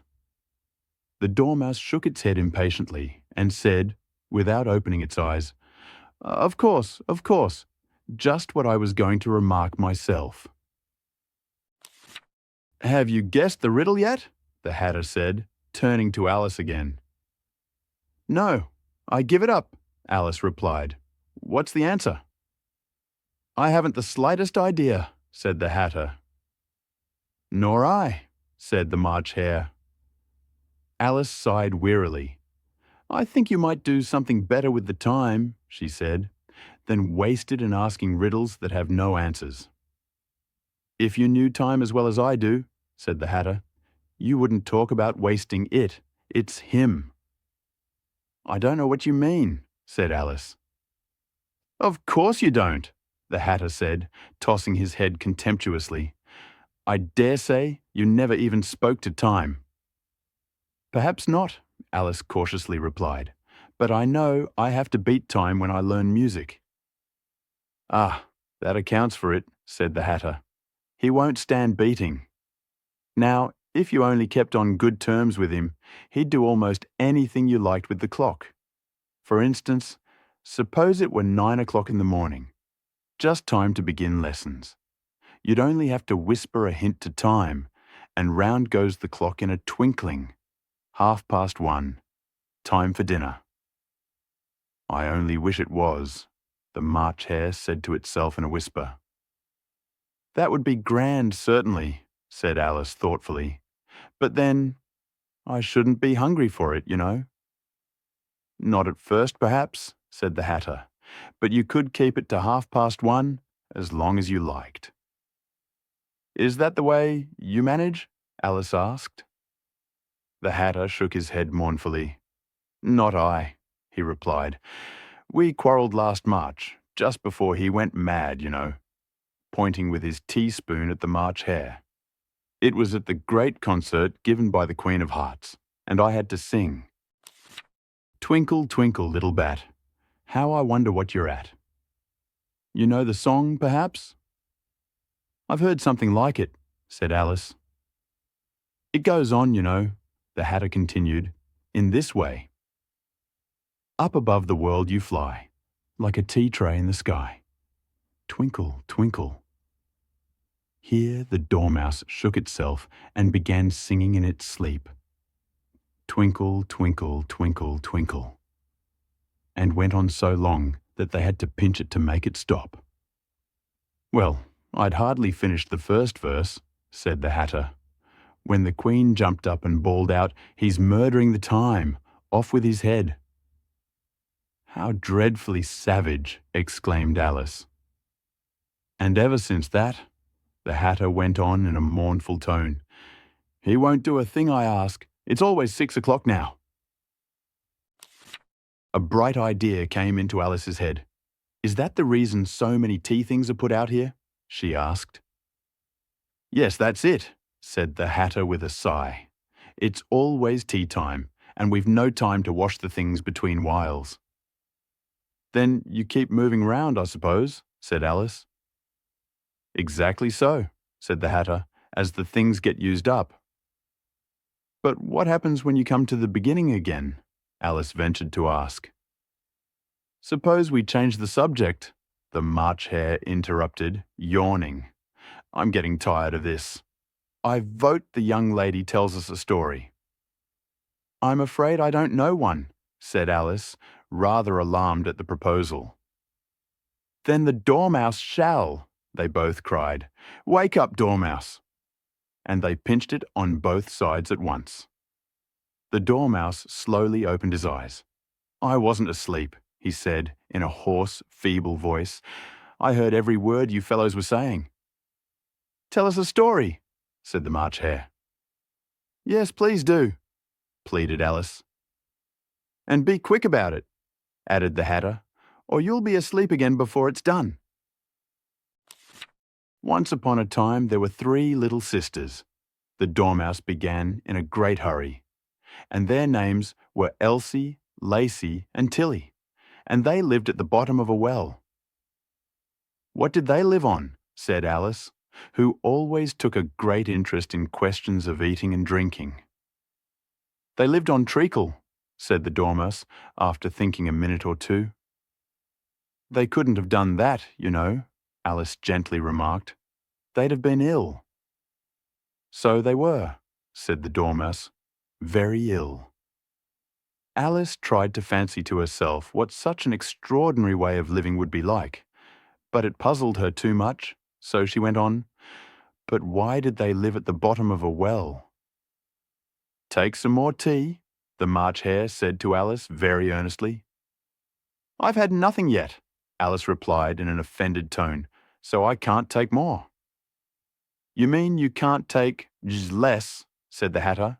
"It's very easy to take more than nothing." "Nobody asked your opinion," said Alice. "Who's making personal remarks now?" the Hatter asked triumphantly. Alice did not quite know what to say to this, so she helped herself to some tea and bread and butter, and then turned to the Dormouse and repeated her question. "Why did they live at the bottom of a well?" The Dormouse again took a minute or two to think about it, and then said, "It was a treacle well." "There's no such thing." Alice was beginning very angrily, but the Hatter and the March Hare went, "Shh, shh," and the Dormouse sulkily remarked, "If you can't be civil, you'd better finish the story for yourself." "No, please go on," Alice said very humbly. "I won't interrupt again. I dare say there may be one." "One indeed," said the Dormouse indignantly. However, he consented to go on. "And so these 3 little sisters, they were learning to draw, you know." "What did they draw?" said Alice, quite forgetting her promise. "Treacle," said the Dormouse without considering it all this time. "I want a clean cup," interrupted the Hatter. "Let's all move one place on." He moved on as he spoke, and the Dormouse followed him. The March Hare moved into the Dormouse's place, and Alice rather unwillingly took the place of the March Hare. The Hatter was the only one who got any advantage from the change, and Alice was a good deal worse off than before, as the March Hare had just upset the milk jug into his plate. Alice did not wish to offend the Dormouse again, so she began very cautiously. "But I don't understand. Where did they draw the treacle from?" "You can draw water out of a water well," said the Hatter. "So I should think you could draw treacle out of a treacle well. Eh, stupid?" "But they were in the well," Alice said to the Dormouse, not choosing to notice this last remark. "Of course they were," said the Dormouse. "Well in." This answer so confused poor Alice that she let the Dormouse go on for some time without interrupting it. "They were learning to draw," the Dormouse went on, yawning and rubbing its eyes, for it was getting very sleepy. "And they drew all manner of things, everything that begins with an M." "Why with an M?" said Alice. "Why not?" said the March Hare. Alice was silent. The Dormouse had closed its eyes by this time and was going off into a doze. But on being pinched by the Hatter, it woke up again with a little shriek and went on. "That begins with an M, such as mousetraps, and the moon, and memory, and muchness. You know you say things are much of a muchness. Did you ever see such a thing as a drawing of a muchness?" "Really, now you ask me," said Alice, very much confused. "I don't think—" "Then you shouldn't talk," said the Hatter. This piece of rudeness was more than Alice could bear.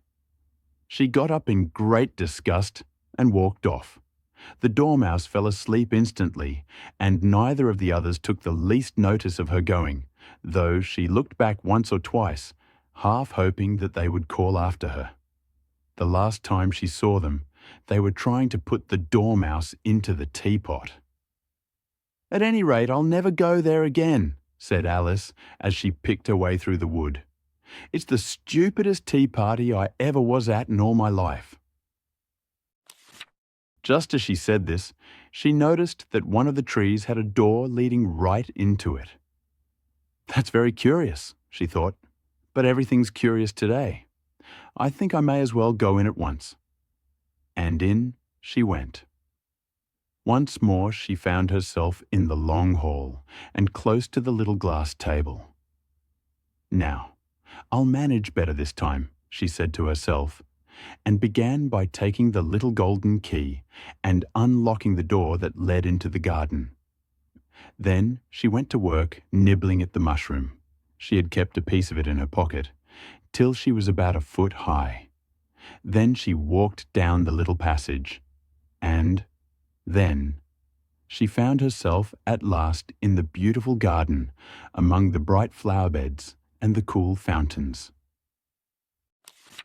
A large rose tree stood near the entrance of the garden. The roses growing on it were white, but there were 3 gardeners at it, busily painting them red. Alice thought this a very curious thing, and she went nearer to watch them. And just as she came up to them, she heard one of them say, "Look out now, Five. Don't go splashing paint over me like that." "I couldn't help it," said Five in a sulky tone. Seven jogged my elbow. On which Seven looked up and said, "That's right, Five. Always lay the blame on others." "You'd better not talk," said Five. "I heard the Queen say only yesterday you deserved to be beheaded." "What for?" said the one who had spoken first. "That's none of your business too," said Seven. "Yes, it is his business," said Five. "And I'll tell him it was for bringing the cook tulip roots instead of onions." Seven flung down his brush and had just begun, "Well, of all the unjust things," when his eye chanced to fall upon Alice as she stood watching them, and he checked himself suddenly. The others looked round also, and all of them bowed low. "Would you tell me," said Alice, a little timidly, "why you are painting those roses?" Five and Seven said nothing, but looked at Two. Two began in a low voice.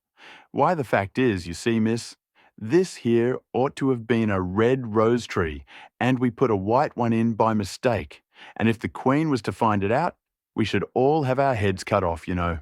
So you see, miss, We're doing our best afore she comes to...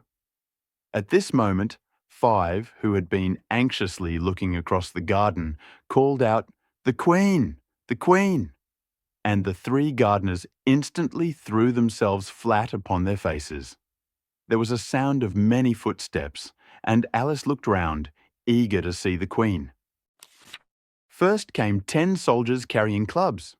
These were all shaped like the 3 gardeners, oblong and flat, with their hands and feet at the corners. Next, the 10 courtiers. These were ornamented all over with diamonds and walked 2 and 2, as the soldiers did. After these came the royal children. There were 10 of them, and the little dears came jumping merrily along hand in hand, in couples. They were all ornamented with hearts. Next came the guests, mostly kings and queens, and among them Alice recognized the White Rabbit. It was talking in a hurried, nervous manner, smiling at everything that was said, and went by without noticing her. Then followed the Knave of Hearts, carrying the king's crown on a crimson velvet cushion. And last of all this grand procession came the King and Queen of Hearts. Alice was rather doubtful whether she ought not to lie down on her face like the 3 gardeners, but she could not remember ever having heard of such a rule at processions.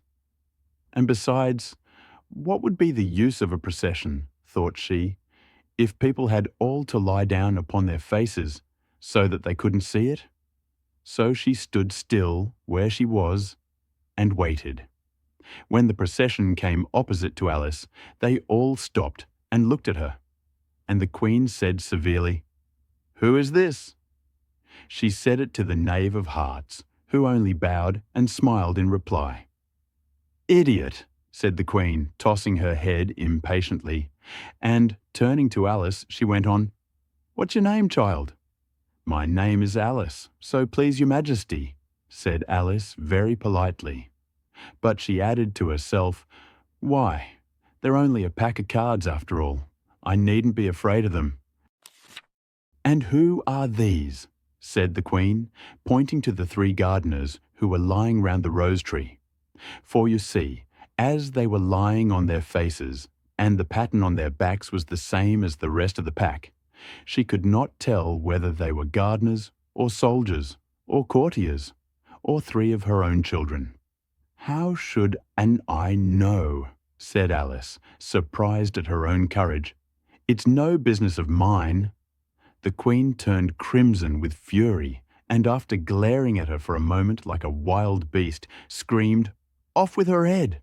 Off!" "Nonsense," said Alice very loudly and decidedly, and the Queen was silent. The King laid his hand upon her arm and timidly said, "Consider, my dear, she is only a child." The Queen turned angrily away from him and said to the Knave, "Turn them over!" The Knave did so, very carefully, with one foot. "Get up," said the Queen in a shrill, loud voice, and the 3 gardeners instantly jumped up and began bowing to the King, the Queen, the royal children, and everybody else. "Leave off that," screamed the Queen. "You make me giddy." And then, turning to the rose tree, she went on, "What have you been doing here?" "May it please your Majesty," said 2 in a very humble tone, going down on one knee as he spoke. "We were trying—" "I see," said the Queen, who had meanwhile been examining the roses. "Off with their heads." And the procession moved on, 3 of the soldiers remaining behind to execute the unfortunate gardeners, who ran to Alice for protection. "You shan't be beheaded," said Alice, and she put them into a large flower pot that stood near. The 3 soldiers wandered about for a minute or 2, looking for them, and then quietly marched off after the others. "Are their heads off?" shouted the Queen. "Their heads are gone, if it please your Majesty," the soldiers shouted in reply. "That's right," shouted the Queen. "Can you play croquet?" The soldiers were silent and looked at Alice as the question was evidently meant for her. "Yes!" shouted Alice. Come on then, roared the Queen, and Alice joined the procession, wondering very much what would happen next. It's a very fine day, said a timid voice at her side. She was walking by the White Rabbit, who was peeping anxiously into her face. Very, said Alice. Where's the Duchess? Hush, hush, said the Rabbit in a low, hurried tone. He looked anxiously over his shoulder as he spoke, and then raised himself upon tiptoe, put his mouth close to her ear, and whispered, She's under sentence of execution. What for? Said Alice. Did you say, what a pity? The Rabbit asked. No, I didn't, said Alice. I don't think it's at all a pity. I said, what for? She boxed the Queen's ears. The Rabbit began. Alice gave a little scream of laughter. Oh, hush, the Rabbit whispered in a frightened tone. The Queen will hear you. You see, she came rather late, and the Queen said, Get to your places, shouted the Queen in a voice of thunder, and people began running about in all directions, tumbling up against each other. However, they got settled down in a minute or two, and the game began. Alice thought she had never seen such a curious croquet ground in her life. It was all ridges and furrows. The balls were live hedgehogs, the mallets live flamingos, and the soldiers had to double themselves up and to stand on their hands and feet to make the arches. The chief difficulty Alice found at first was in managing her flamingo. She succeeded in getting its body tucked away, comfortably enough under her arm, with its legs hanging down, but generally just as she had got its neck nicely straightened out and was going to give the hedgehog a blow with its head. It would twist itself round and look up in her face, with such a puzzled expression that she could not help bursting out laughing. And when she had got its head down and was going to begin again, it was very provoking to find that the hedgehog had unrolled itself and was in the act of crawling away. Besides all this, there was generally a ridge or furrow in the way wherever she wanted to send the hedgehog to, and as the doubled-up soldiers were always getting up and walking off to other parts of the ground, Alice soon came to the conclusion that it was a very difficult game indeed. The players all played at once without waiting for turns, quarrelling all the while and fighting for the hedgehogs. And in a very short time, the Queen was in a furious passion and went stamping about and shouting, "Off with his head!" or "Off with her head!" about once in a minute. Alice began to feel very uneasy. To be sure, she had not as yet had any dispute with the Queen, but she knew that it might happen any minute. And then, thought she, what would become of me? They're dreadfully fond of beheading people here. The great wonder is that there's anyone left alive. She was looking about for some way of escape and wondering whether she could get away without being seen, when she noticed a curious appearance in the air. It puzzled her very much at first, but after watching it a minute or two, she made it out to be a grin, and she said to herself, "It's the Cheshire Cat. Now I shall have somebody to talk to." "How are you getting on?" said the cat, as soon as there was mouth enough for it to speak with. Alice waited till the eyes appeared, and then nodded. "It's no use speaking to it," she thought, "till its ears have come, or at least one of them." In another minute, the whole head appeared, and then Alice put down her flamingo and began an account of the game, feeling very glad she had someone to listen to her. The cat seemed to think that there was enough of it now in sight, and no more of it appeared. "I don't think they play at all fairly," Alice began, in rather a complaining tone, "and they all quarrel so dreadfully one can't hear oneself speak, and they don't seem to have any rules in particular. At least, if there are, nobody attends to them, and you've no idea how confusing it is all the things being alive. For instance, there's the arch I've got to go through next, walking about at the other end of the ground. And I should have croqueted the Queen's hedgehog just now, only it ran away when it saw mine coming." "How do you like the Queen?" said the cat in a low voice. "Not at all," said Alice. "She's so extremely—" Just then, she noticed that the Queen was close behind her, listening. So she went on, "Likely to win, that it's hardly worthwhile finishing the game." The Queen smiled and passed on. "Who are you talking to?" said the King, going up to Alice and looking at the cat's head with great curiosity. "It's a friend of mine, a Cheshire Cat," said Alice. "Allow me to introduce it." "I don't like the look of it at all," said the King. "However, it may kiss my hand if it likes." "I'd rather not," the cat remarked. "Don't be impertinent," said the King, "and don't look at me like that." He got behind Alice as he spoke. "A cat may look at a king," said Alice. "I've read that in some book, but I don't remember where." "Well, it must be removed," said the King very decidedly, and he called the Queen, who was passing at the moment. "My dear, I wish you would have this cat removed." The Queen had only one way of settling all difficulties, great or small. "Off with his head," she said, without even looking round.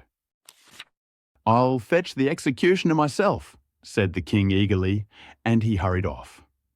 Alice thought she might as well go back and see how the game was going on, as she heard the Queen's voice in the distance, screaming with passion.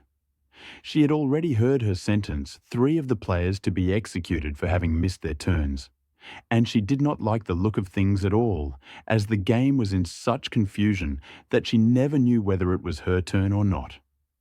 So she went in search of her hedgehog.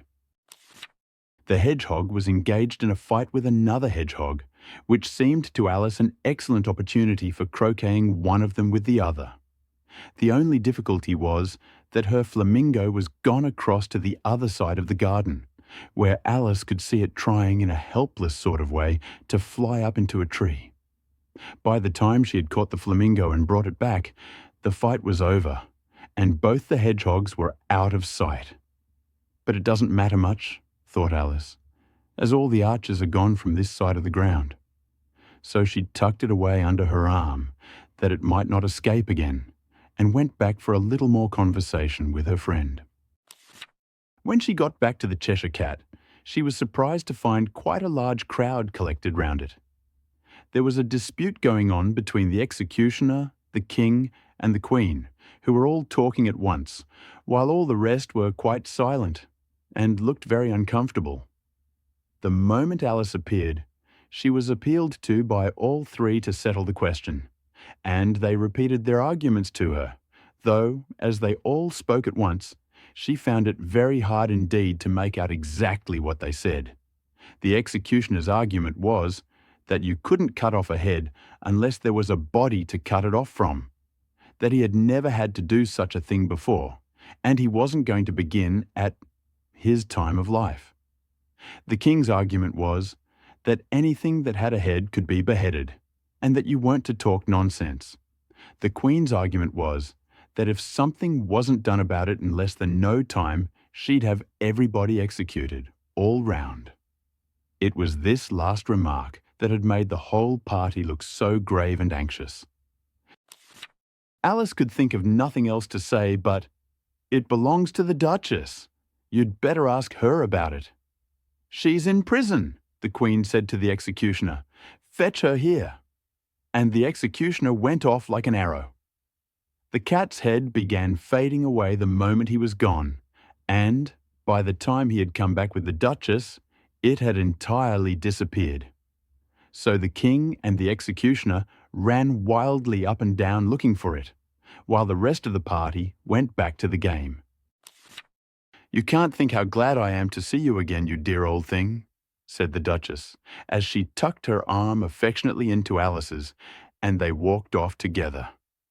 Alice was very glad to find her in such a pleasant temper, and thought to herself that perhaps it was only the pepper that had made her so savage when they met in the kitchen. "When I'm a duchess," she said to herself, not in a very hopeful tone though, "I won't have any pepper in my kitchen at all. Soup does very well without. Maybe it's always pepper that makes people hot-tempered, she went on, very much pleased at having found out a new kind of rule, and vinegar that makes them sour, and chamomile that makes them bitter, and barley sugar and such things that make children sweet-tempered. I only wish people knew that. Then they wouldn't be so stingy about it, you know. She had quite forgotten the Duchess by this time, and was a little startled when she heard her voice close to her ear. "You're thinking about something, my dear, and that makes you forget to talk. I can't tell you just now what the moral of that is, but I shall remember it in a bit." "Perhaps it hasn't one," Alice ventured to remark. "Tut, tut, child," said the Duchess. "Everything's got a moral, if only you can find it." And she squeezed herself up closer to Alice's side as she spoke. Alice did not much like keeping so close to her. First, because the Duchess was very ugly, and secondly, because she was exactly the right height to rest her chin upon Alice's shoulder, and it was an uncomfortably sharp chin. However, she did not like to be rude, so she bore it as well as she could. "The game's going on rather better now," she said, by way of keeping up the conversation a little. "'Tis so," said the Duchess, "and the moral of that is, oh, 'tis love. 'Tis love that makes the world go round." "Somebody said," Alice whispered, "that it's done by everybody minding their own business."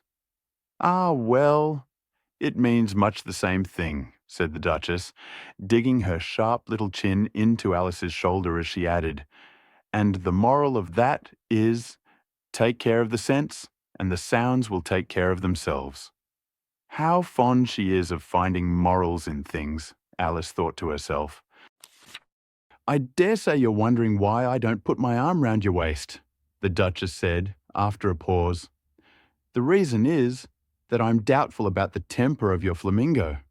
Shall I try the experiment?" "He might bite," Alice cautiously replied, not feeling at all anxious to have the experiment tried. "Very true," said the Duchess. "Flamingos and mustard both bite, and the moral of that is, birds of a feather flock together." "Only mustard isn't a bird," Alice remarked. "Right, as usual," said the Duchess. "What a clear way you have of putting things." "It's a mineral, I think," said Alice. "Of course it is," said the Duchess, who seemed ready to agree to everything that Alice said. "There's a large mustard mine near here, and the moral of that is, the more there is of mine, the less there is of yours." "Oh, I know," exclaimed Alice, who had not attended to this last remark. "It's a vegetable. It doesn't look like one, but it is." "I quite agree with you," said the Duchess. "And the moral of that is, be what you would seem to be. Or, if you'd like it put more simply, never imagine yourself not to be otherwise than what it might appear to others that what you were or might have been was not otherwise than what you had been would have appeared to them to be otherwise." "I think I should understand that better," Alice said very politely, "if I had it written down. But I can't quite follow it as you say it." "That's nothing to what I could say if I chose," the Duchess replied, in a pleased tone. "Pray don't trouble yourself to say it any longer than that," said Alice. "Oh, don't talk about trouble," said the Duchess. "I make you a present of everything I've said as yet." "A cheap sort of present," thought Alice. "I'm glad they don't give birthday presents like that." But she did not venture to say it out loud. "Thinking again?" the Duchess asked, with another dig of her sharp little chin. "I've a right to think," said Alice sharply, for she was beginning to feel a little worried. "Just about as much right," said the Duchess, "as pigs have to fly, and the But here, to Alice's great surprise, the Duchess's voice died away, even in the middle of her favourite word, moral, and the arm that was linked into hers began to tremble. Alice looked up, and there stood the Queen in front of them, with her arms folded, frowning like a thunderstorm. "A fine day, Your Majesty," the Duchess began in a low, weak voice. "Now, I give you fair warning," shouted the Queen, stamping on the ground as she spoke. "Either you or your head must be off, and that in about half no time. Take your choice." The Duchess took her choice and was gone in a moment. "Let's go on with the game," the Queen said to Alice, and Alice was too much frightened to say a word, but slowly followed her back to the croquet ground. The other guests had taken advantage of the Queen's absence and were resting in the shade. However, the moment they saw her, they hurried back to the game, the Queen merely remarking that a moment's delay would cost them their lives. All the time they were playing, the Queen never left off quarrelling with the other players and shouting, "Off with his head," or "Off with her head." Those whom she sentenced were taken into custody by the soldiers, who of course had to leave off being archers to do this, so that by the end of half an hour or so there were no archers left, and all the players except the King, the Queen, and Alice were in custody and under sentence of execution. Then the Queen left off, quite out of breath, and said to Alice, "Have you seen the mock turtle yet?" "No," said Alice. "I don't even know what a mock turtle is." "It's the thing mock turtle soup is made from," said the Queen. "I never saw one, or heard of one," said Alice. "Come on then," said the Queen, "and he shall tell you his history." As they walked off together, Alice heard the King say in a low voice, to the company generally, "You are all pardoned." "Come, that's a good thing," she said to herself, for she had felt quite unhappy at the number of executions the Queen had ordered. They very soon came upon a griffin, lying fast asleep in the sun. If you don't know what a griffin is, look at the picture. "Up, lazy thing," said the Queen, "and take this young lady to see the mock turtle and to hear his history. I must go back and see after some executions I've ordered." And she walked off, leaving Alice alone with the griffin.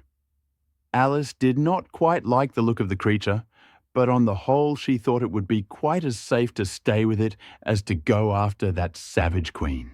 So she waited. The griffin sat up and rubbed its eyes. Then it watched the Queen till she was out of sight. Then it chuckled. "What fun!" said the griffin, half to itself, half to Alice.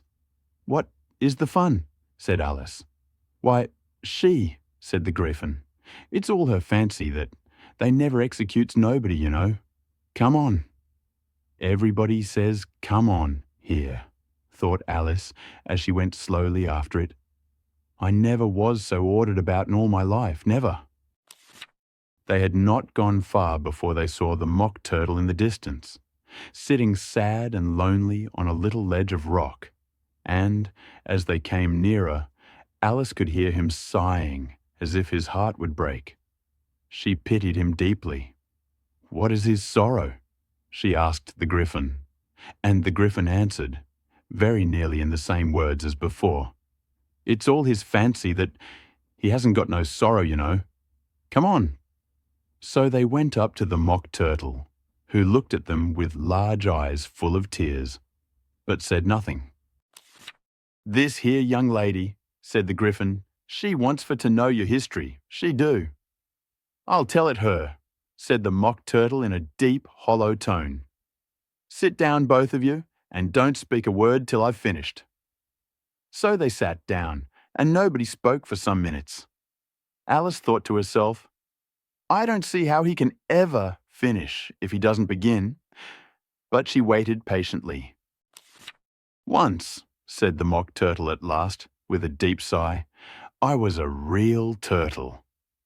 These words were followed by a very long silence, broken only by an occasional exclamation of "hicr" from the griffin, and the constant heavy sobbing of the mock turtle. Alice was very nearly getting up and saying, "Thank you, sir, for your interesting story." But she could not help thinking there must be more to come, so she sat still and said nothing. When we were little, the Mock Turtle went on at last, more calmly, though still sobbing a little now and then. We went to school in the sea. The master was an old turtle. We used to call him Tortoise. Why did you call him Tortoise if he wasn't one? Alice asked. We called him Tortoise because he taught us, said the Mock Turtle angrily. Really, you are very dull. You ought to be ashamed of yourself for asking such a simple question, added the Gryphon.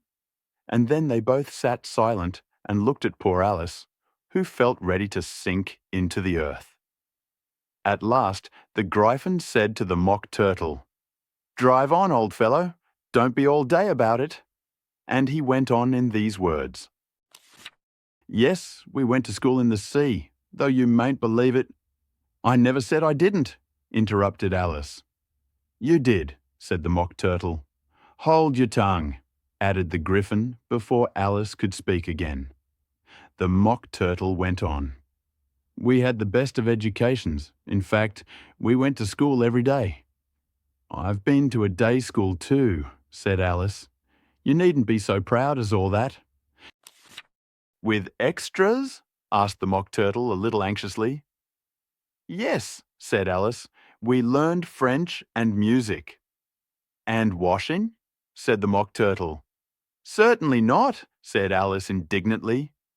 Ah, then yours wasn't a really good school, said the Mock Turtle in a tone of great relief. Now at ours, they had at the end of the bill French, music, and washing, extra. You couldn't have wanted it much, said Alice, living at the bottom of the sea. I couldn't afford to learn it, said the Mock Turtle with a sigh. I only took the regular course. What was that? Inquired Alice. Reeling and writhing, of course, to begin with, the Mock Turtle replied. And then the different branches of arithmetic, ambition, distraction, uglification, and derision. I never heard of uglification, Alice ventured to say. What is it? The Gryphon lifted up both its paws in surprise. What? Never heard of uglifying, it exclaimed. You know what to beautify is, I suppose? Yes, said Alice doubtfully. It means to make anything prettier. Well then, the Gryphon went on, if you don't know what to uglify is, you are a simpleton. Alice did not feel encouraged to ask any more questions about it, so she turned to the Mock Turtle and said, What else had you to learn? Well, there was mystery, the Mock Turtle replied, counting off the subjects on his flappers. Mystery, ancient and modern, with seaography. Then drawling. The drawling master was an old conger eel that used to come once a week. He taught us drawling, stretching, and fainting in coils. What was that like? Said Alice. Well, I can't show it you myself, the Mock Turtle said. I'm too stiff, and the Gryphon never learnt it. Hadn't time, said the Gryphon. I went to the classics master, though. He was an old crab. He was. I never went to him, the Mock Turtle said with a sigh. He taught laughing and grief, they used to say. So he did, said the Gryphon, sighing in his turn, and both creatures hid their faces in their paws. And how many hours a day did you do lessons? Said Alice, in a hurry to change the subject. 10 hours the first day, said the Mock Turtle, 9 the next, and so on.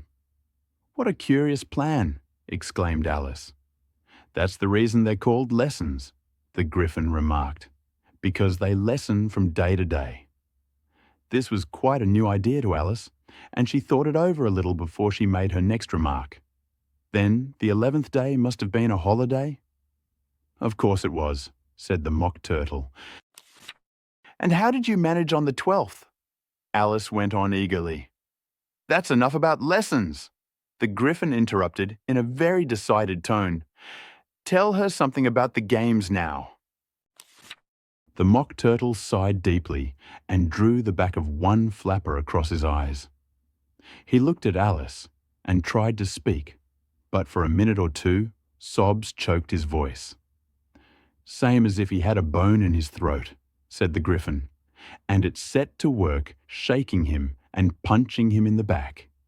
At last, the Mock Turtle recovered his voice, and with tears running down his cheeks, he went on again. "You may not have lived much under the sea." "I haven't," said Alice. "And perhaps you were never even introduced to a lobster." Alice began to say, "I once tasted," but checked herself hastily and said, "No, never." So you can have no idea what a delightful thing a lobster quadrille is. "No, indeed," said Alice. "What sort of a dance is it?" "Why," said the Griffin, "you first form into a line along the seashore."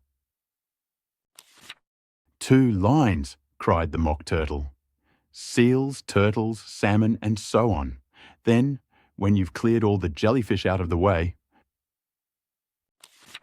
"That generally takes some time," interrupted the Griffin.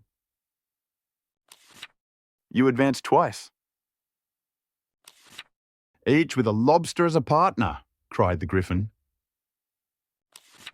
"Of course," the Mock Turtle said. "Advance twice, set to partners. Change lobsters and retire in same order," continued the Griffin. "Then, the Mock Turtle went on, "you throw the—" "The lobsters!" shouted the Griffin with a bound into the air. "As far out to sea as you can." "Swim after them!" screamed the Griffin. "Turn a somersault in the sea!" cried the Mock Turtle, capering wildly about. "Change lobsters again!" yelled the Griffin at the top of its voice. "Back to land again, and that's all the first figure," said the Mock Turtle, suddenly dropping his voice. And the 2 creatures, who had been jumping about like mad things all this time, sat down again very sadly and quietly, and looked at Alice. "It must be a very pretty dance," said Alice timidly. "Would you like to see a little of it?" said the Mock Turtle. "Very much indeed," said Alice. "Come, let's try the first figure," said the Mock Turtle to the Griffin. "We can do without lobsters, you know. Which shall sing?" "Oh, you sing," said the Griffin. "I've forgotten the words." So they began solemnly dancing round and round Alice, every now and then treading on her toes when they passed too close, and waving their forepaws to mark the time, while the Mock Turtle sang this very slowly and sadly. "Surs." "Will you walk a little faster?" said a whiting to a snail. "There's a porpoise close behind us, and he's treading on my tail. See how eagerly the lobsters and the turtles all advance. They are waiting on the shingle. Will you come and join the dance? Will you? Won't you? Will you? Won't you? Will you join the dance? Will you? Won't you? Will you? Won't you?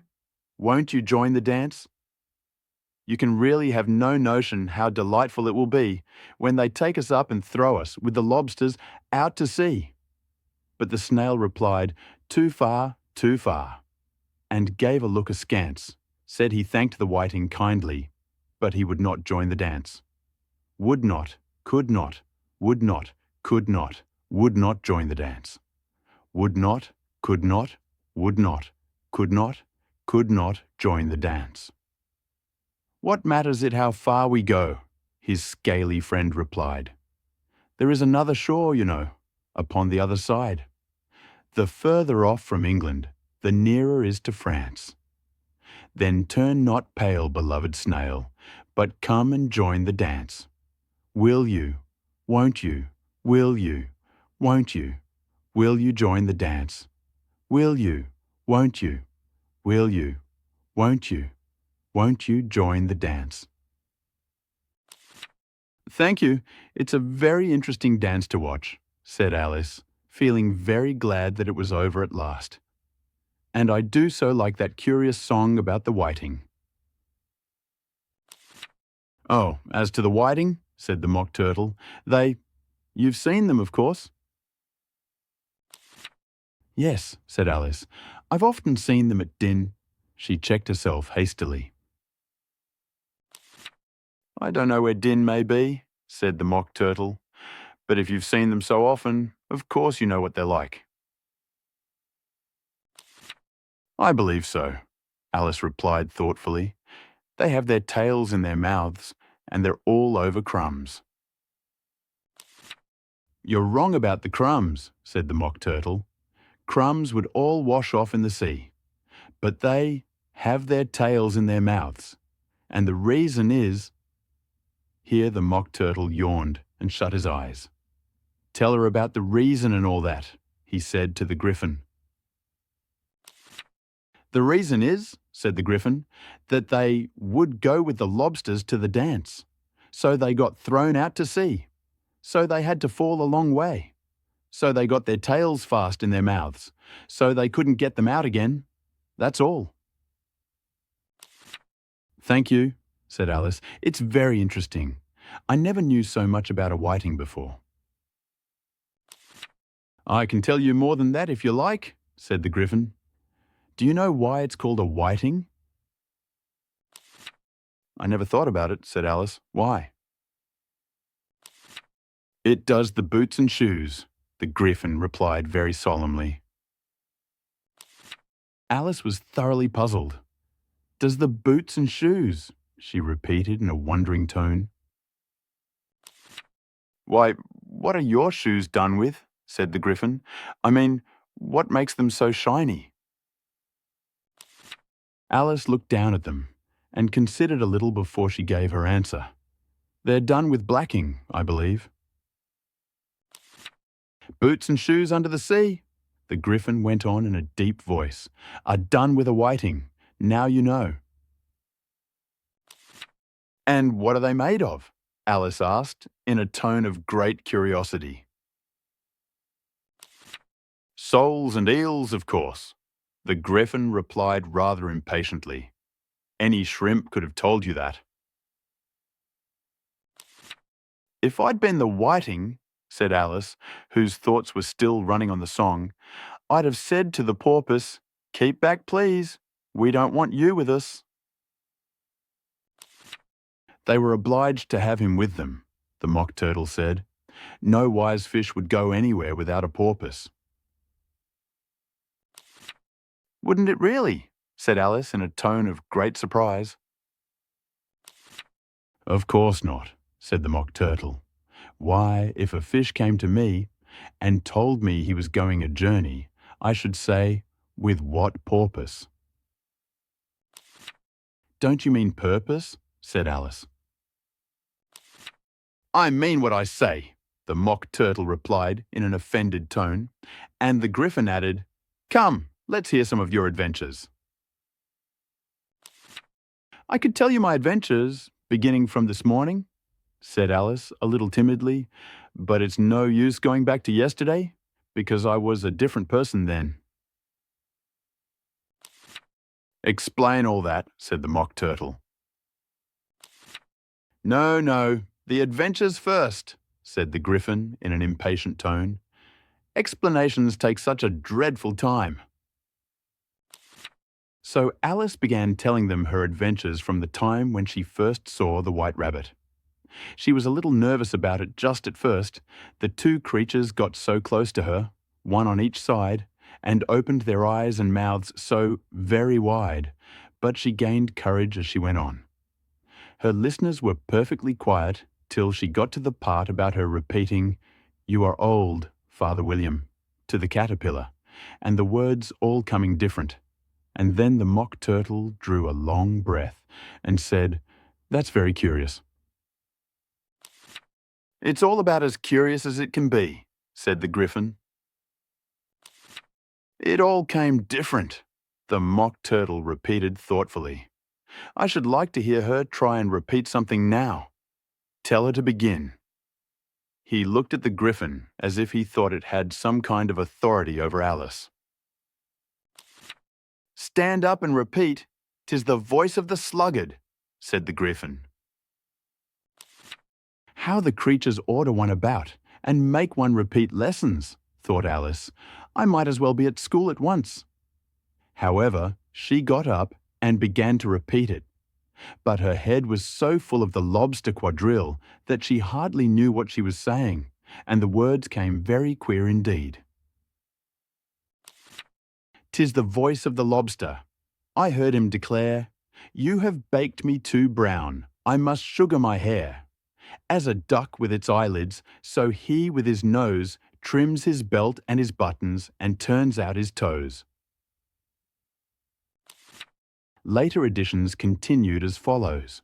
"When the sands are all dry, he is gay as a lark, and will talk in contemptuous tones of the shark.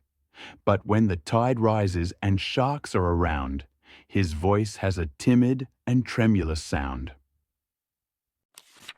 "That's different from what I used to say when I was a child," said the Griffin. "Well, I never heard it before," said the Mock Turtle, "but it sounds uncommon nonsense." Alice said nothing. She had sat down with her face in her hands, wondering if anything would ever happen in a natural way again. "I should like to have it explained," said the Mock Turtle. "She can't explain it," said the Griffin hastily. "Go on with the next verse." "But about his toes?" the Mock Turtle persisted. "How could he turn them out with his nose, you know?" "It's the first position in dancing," Alice said, but was dreadfully puzzled by the whole thing, and longed to change the subject. "Go on with the next verse," the Griffin repeated impatiently. "It begins, 'I passed by his garden.'" Alice did not dare to disobey, though she felt sure it would all come wrong, and she went on in a trembling voice. "I passed by his garden and marked with one eye how the owl and the panther were sharing a pie." Later editions continued as follows. The panther took pie crust and gravy and meat, while the owl had the dish as its share of the treat. When the pie was all finished, the owl, as a boon, was kindly permitted to pocket the spoon, while the panther received knife and fork with a growl and concluded the banquet. "What is the use of repeating all that stuff?" the Mock Turtle interrupted. "If you don't explain it as you go on, it's by far the most confusing thing I ever heard."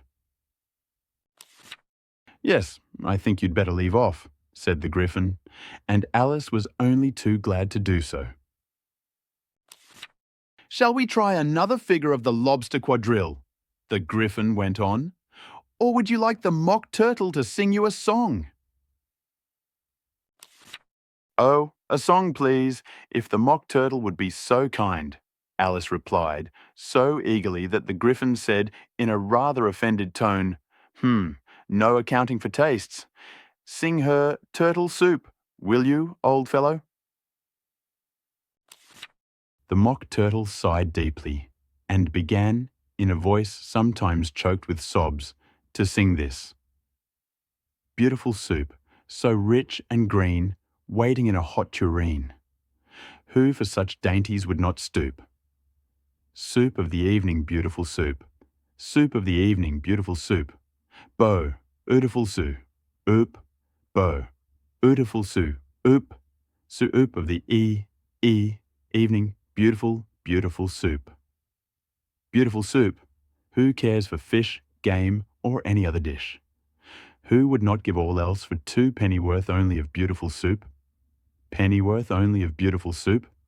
Bo, ootiful soo, oop, bo, ootiful soo, oop, oop of the evening, beautiful, beauty, full soup." "Chorus again," cried the Griffin, and the Mock Turtle had just begun to repeat it when a cry of "The trial's beginning" was heard in the distance. "Come on! cried the Griffin, and taking Alice by the hand, it hurried off without waiting for the end of the song. "What trial is it?" Alice panted as she ran, but the Griffin only answered, "Come on," and ran the faster, while more and more faintly came, carried on the breeze that followed them, the melancholy words. "Soup of the evening, beautiful, beautiful soup." The King and Queen of Hearts were seated on their throne when they arrived, with a great crowd assembled about them, all sorts of little birds and beasts, as well as the whole pack of cards. The knave was standing before them, in chains, with a soldier on each side to guard him. And near the king was the White Rabbit, with a trumpet in one hand and a scroll of parchment in the other. In the very middle of the court was a table, with a large dish of tarts upon it. They looked so good that it made Alice quite hungry to look at them. I wish they'd get the trial done, she thought, and hand round the refreshments. But there seemed to be no chance of this, so she began looking at everything about her to pass away the time. Alice had never been in a court of justice before, but she had read about them in books, and she was quite pleased to find that she knew the name of nearly everything there. "That's the judge," she said to herself, "because of his great wig."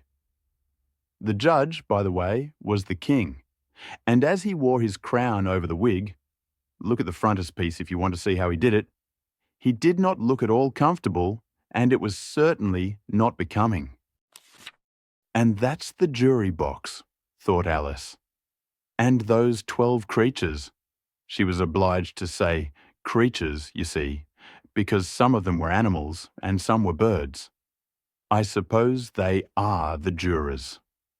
She said this last word 2 or 3 times over to herself, being rather proud of it, for she thought, and rightly too, that very few little girls of her age knew the meaning of it at all.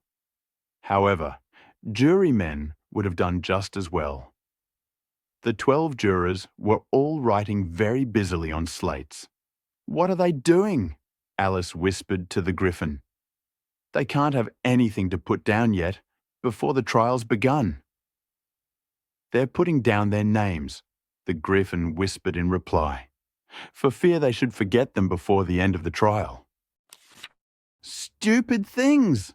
Alice began in a loud, indignant voice, but she stopped hastily, for the White Rabbit cried out, "Silence in the court!" And the king put on his spectacles and looked anxiously round to make out who was talking. Alice could see, as well as if she were looking over their shoulders, that all the jurors were writing down stupid things on their slates, and she could even make out that one of them didn't know how to spell stupid, and that he had to ask his neighbour to tell him. "A nice muddle their slates'll be in before the trial's over," thought Alice. One of the jurors had a pencil that squeaked. This, of course, Alice could not stand, and she went round the court and got behind him, and very soon found an opportunity of taking it away. She did it so quickly that the poor little juror, it was Bill, the lizard, could not make out at all what had become of it. So, after hunting all about for it, he was obliged to write with one finger for the rest of the day.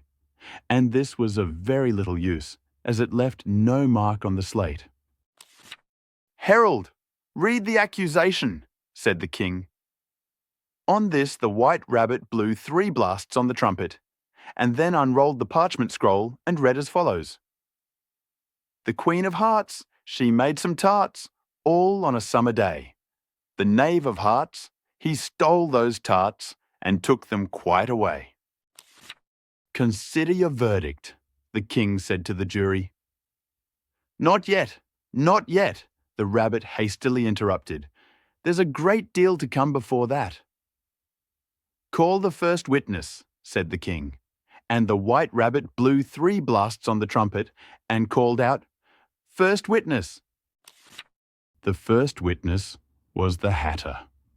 He came in with a teacup in one hand and a piece of bread and butter in the other.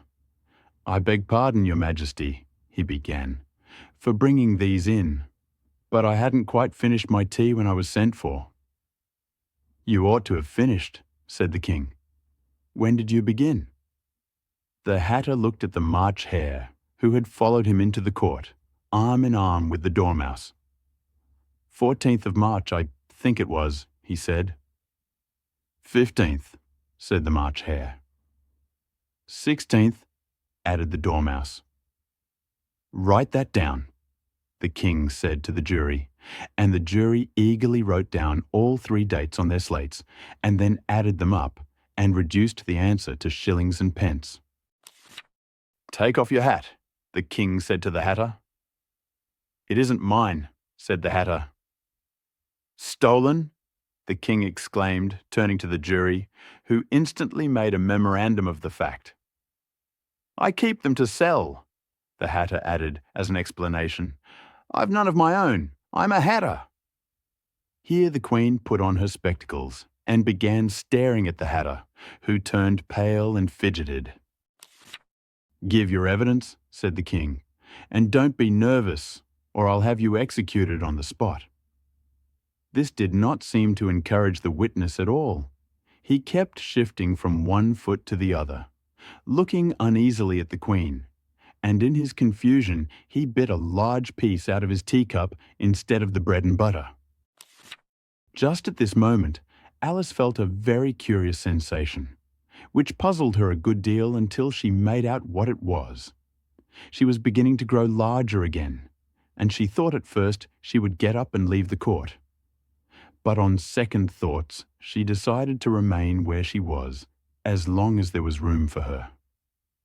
"I wish you wouldn't squeeze so," said the Dormouse, who was sitting next to her. "I can hardly breathe." "I can't help it," said Alice very meekly. "I'm growing." "You've no right to grow here," said the Dormouse. "Don't talk nonsense," said Alice more boldly. "You know you're growing too."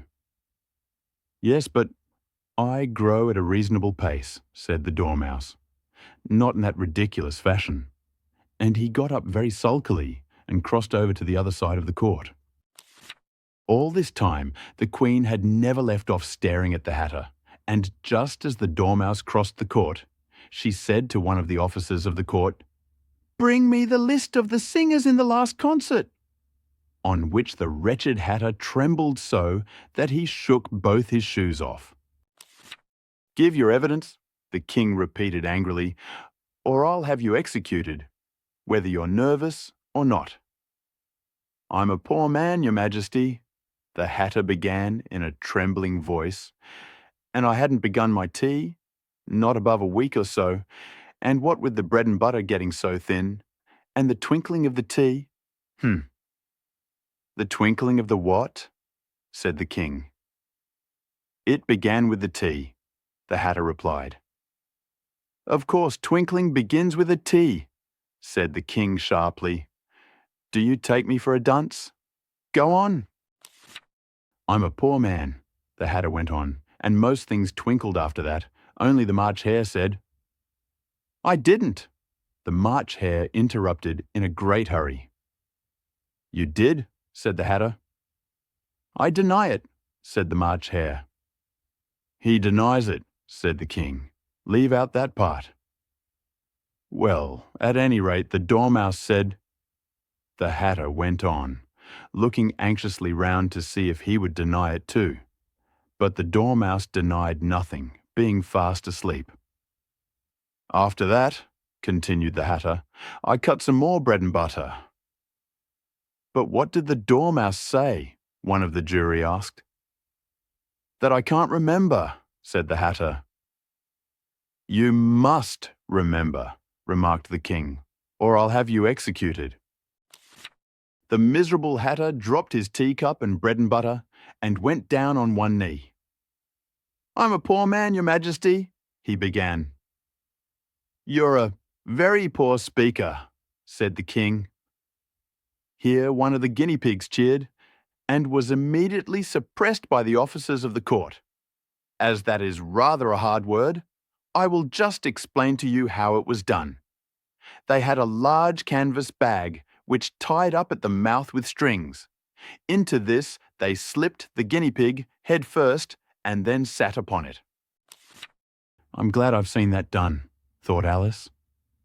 "I've so often read in the newspapers at the end of trials.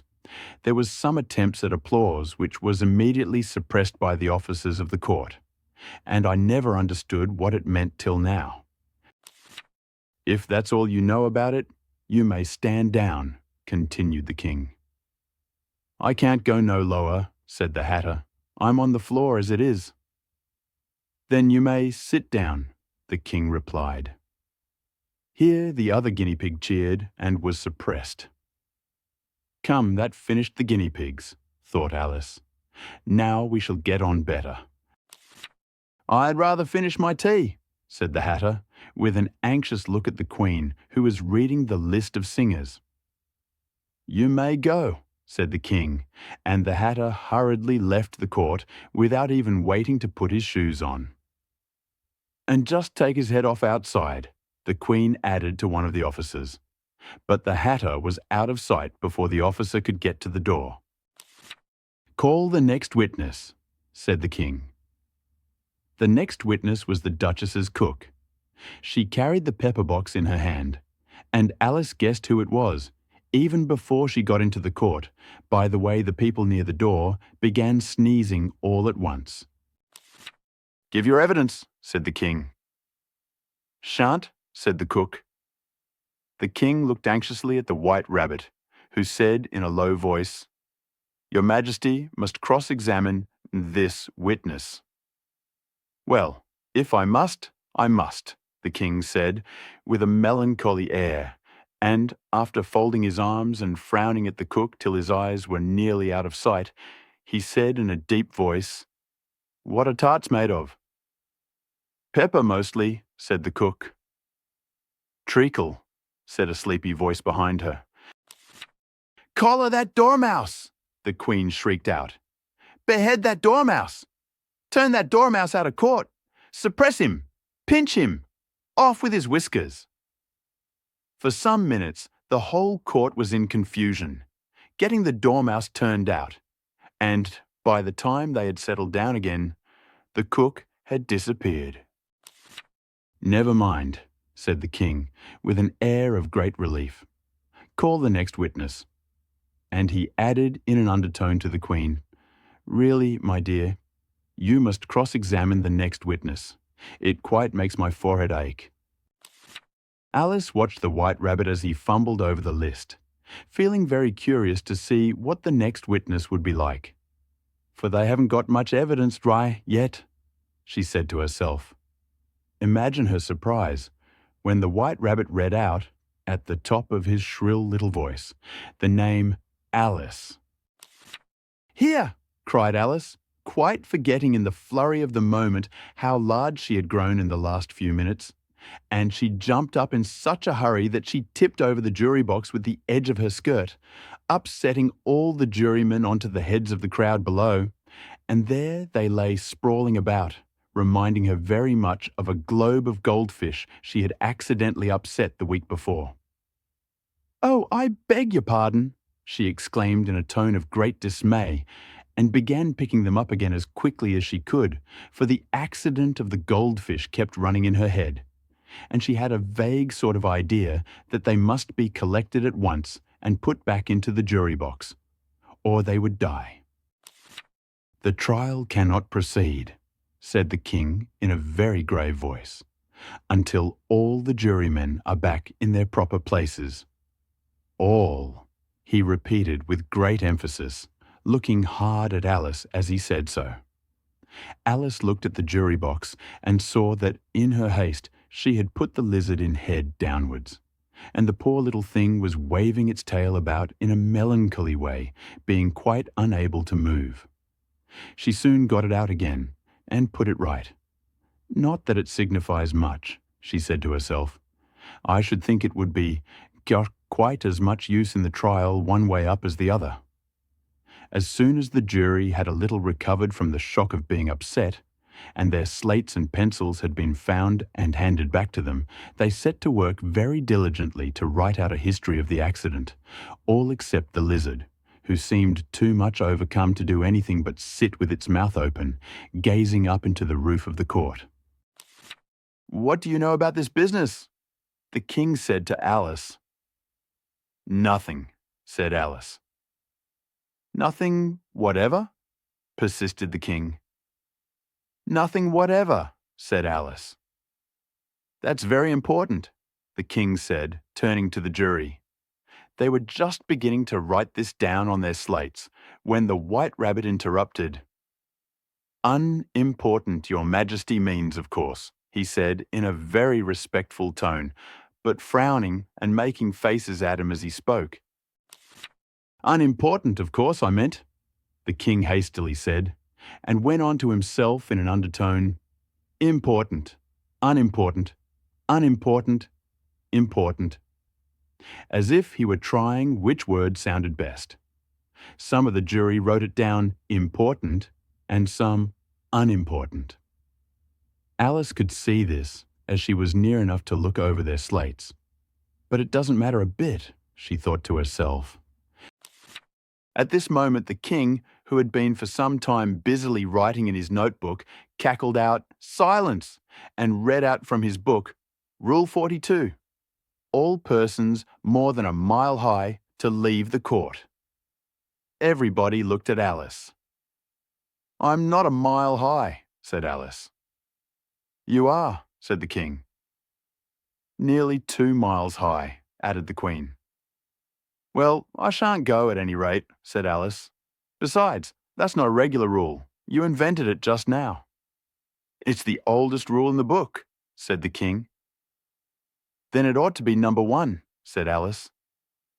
The king turned pale and shut his notebook hastily. "Consider your verdict," he said to the jury in a low, trembling voice. "There's more evidence to come yet, please, Your Majesty," said the White Rabbit, jumping up in a great hurry. "This paper has just been picked up." "What's in it?" said the Queen.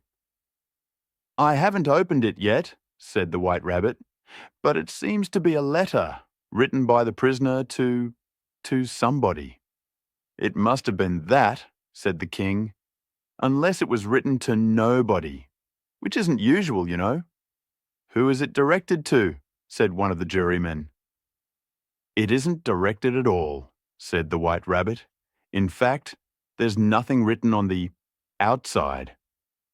He unfolded the paper as he spoke and added, "It isn't a letter after all. It's a set of verses." "Are they in the prisoner's handwriting?" asked another of the jurymen. "No, they're not," said the White Rabbit, "and that's the queerest thing about it." The jury all looked puzzled. "He must have imitated somebody else's hand," said the King. The jury all brightened up again. "Please, Your Majesty," said the knave. "I didn't write it, and they can't prove I did. There's no name signed at the end." "If you didn't sign it," said the King, "that only makes the matter worse. You must have meant some mischief, or else you'd have signed your name like an honest man." There was a general clapping of hands at this. It was the first really clever thing the King had said that day. "That proves his guilt," said the Queen. "It proves nothing of the sort," said Alice. "Why, you don't even know what they're about." "Read them," said the King. The White Rabbit put on his spectacles. "Where shall I begin, please, Your Majesty?" he asked. "Begin at the beginning," the King said gravely, "and go on till you come to the end. Then stop." These were the verses the White Rabbit read. "They told me you had been to her, and mentioned me to him. She gave me a good character, but said I could not swim. He sent them word I had not gone. We know it to be true. If she should push the matter on, what would become of you? I gave her one. They gave him 2. You gave us 3 or more. They all returned from him to you, though they were mine before. If I or she should chance to be involved in this affair, He trusts to you to set them free, exactly as we were. My notion was that you had been, before she had this fit, an obstacle that came between him and ourselves, and it.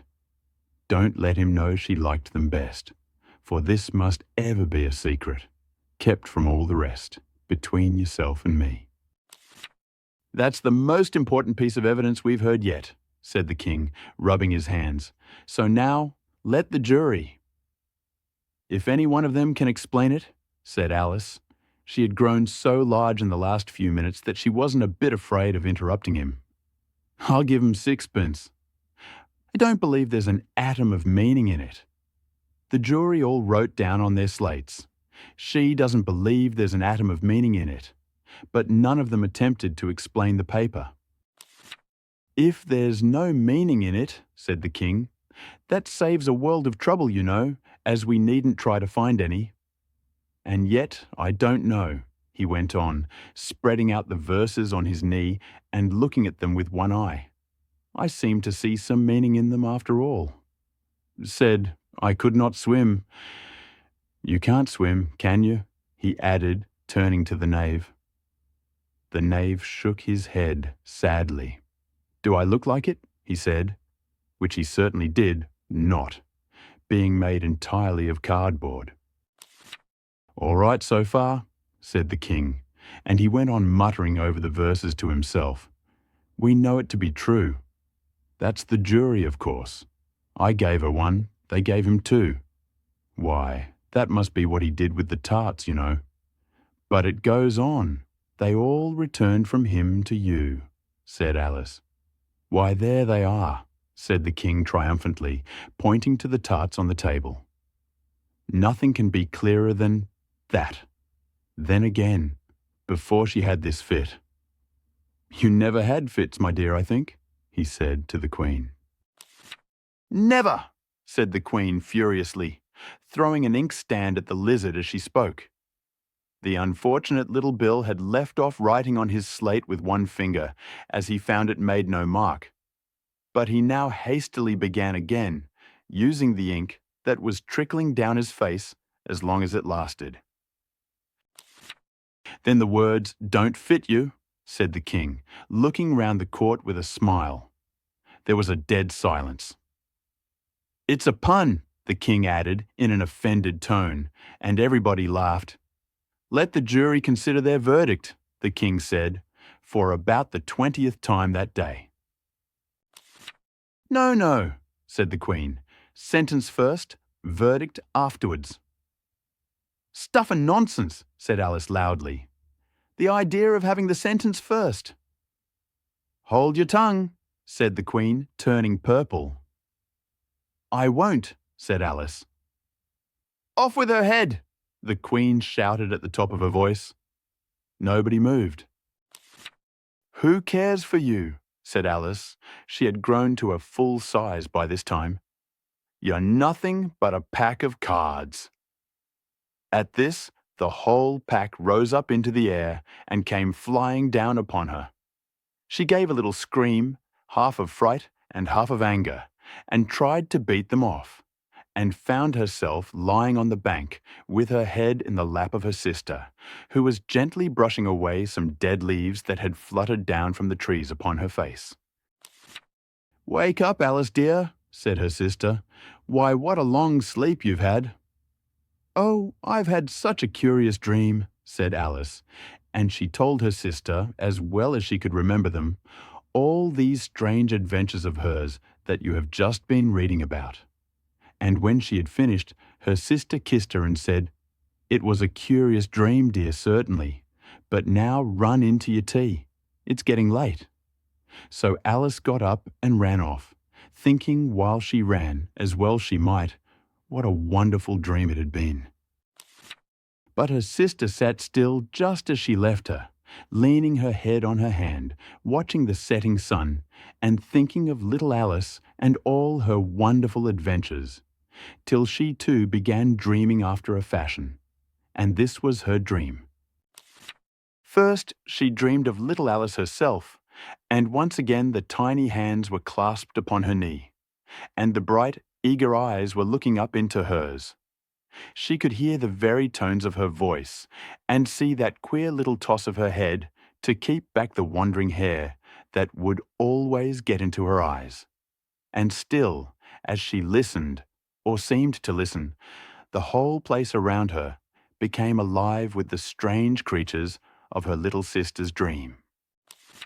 The long grass rustled at her feet as the white rabbit hurried by. The frightened mouse splashed his way through the neighbouring pool.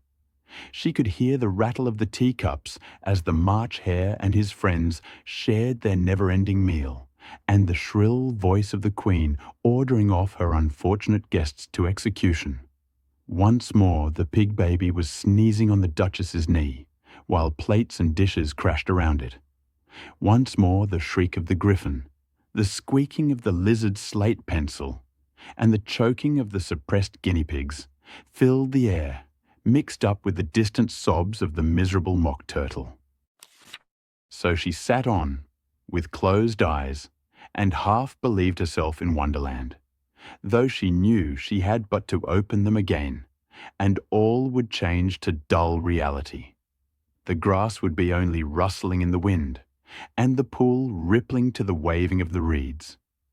The rattling teacups would change to tinkling sheep bells, and the Queen's shrill cries to the voice of the shepherd boy, and the sneeze of the baby, the shriek of the griffin, and all the other queer noises would change, she knew, to the confused clamour of the busy farmyard, while the lowing of the cattle in the distance would take the place of the mock turtle's heavy sobs.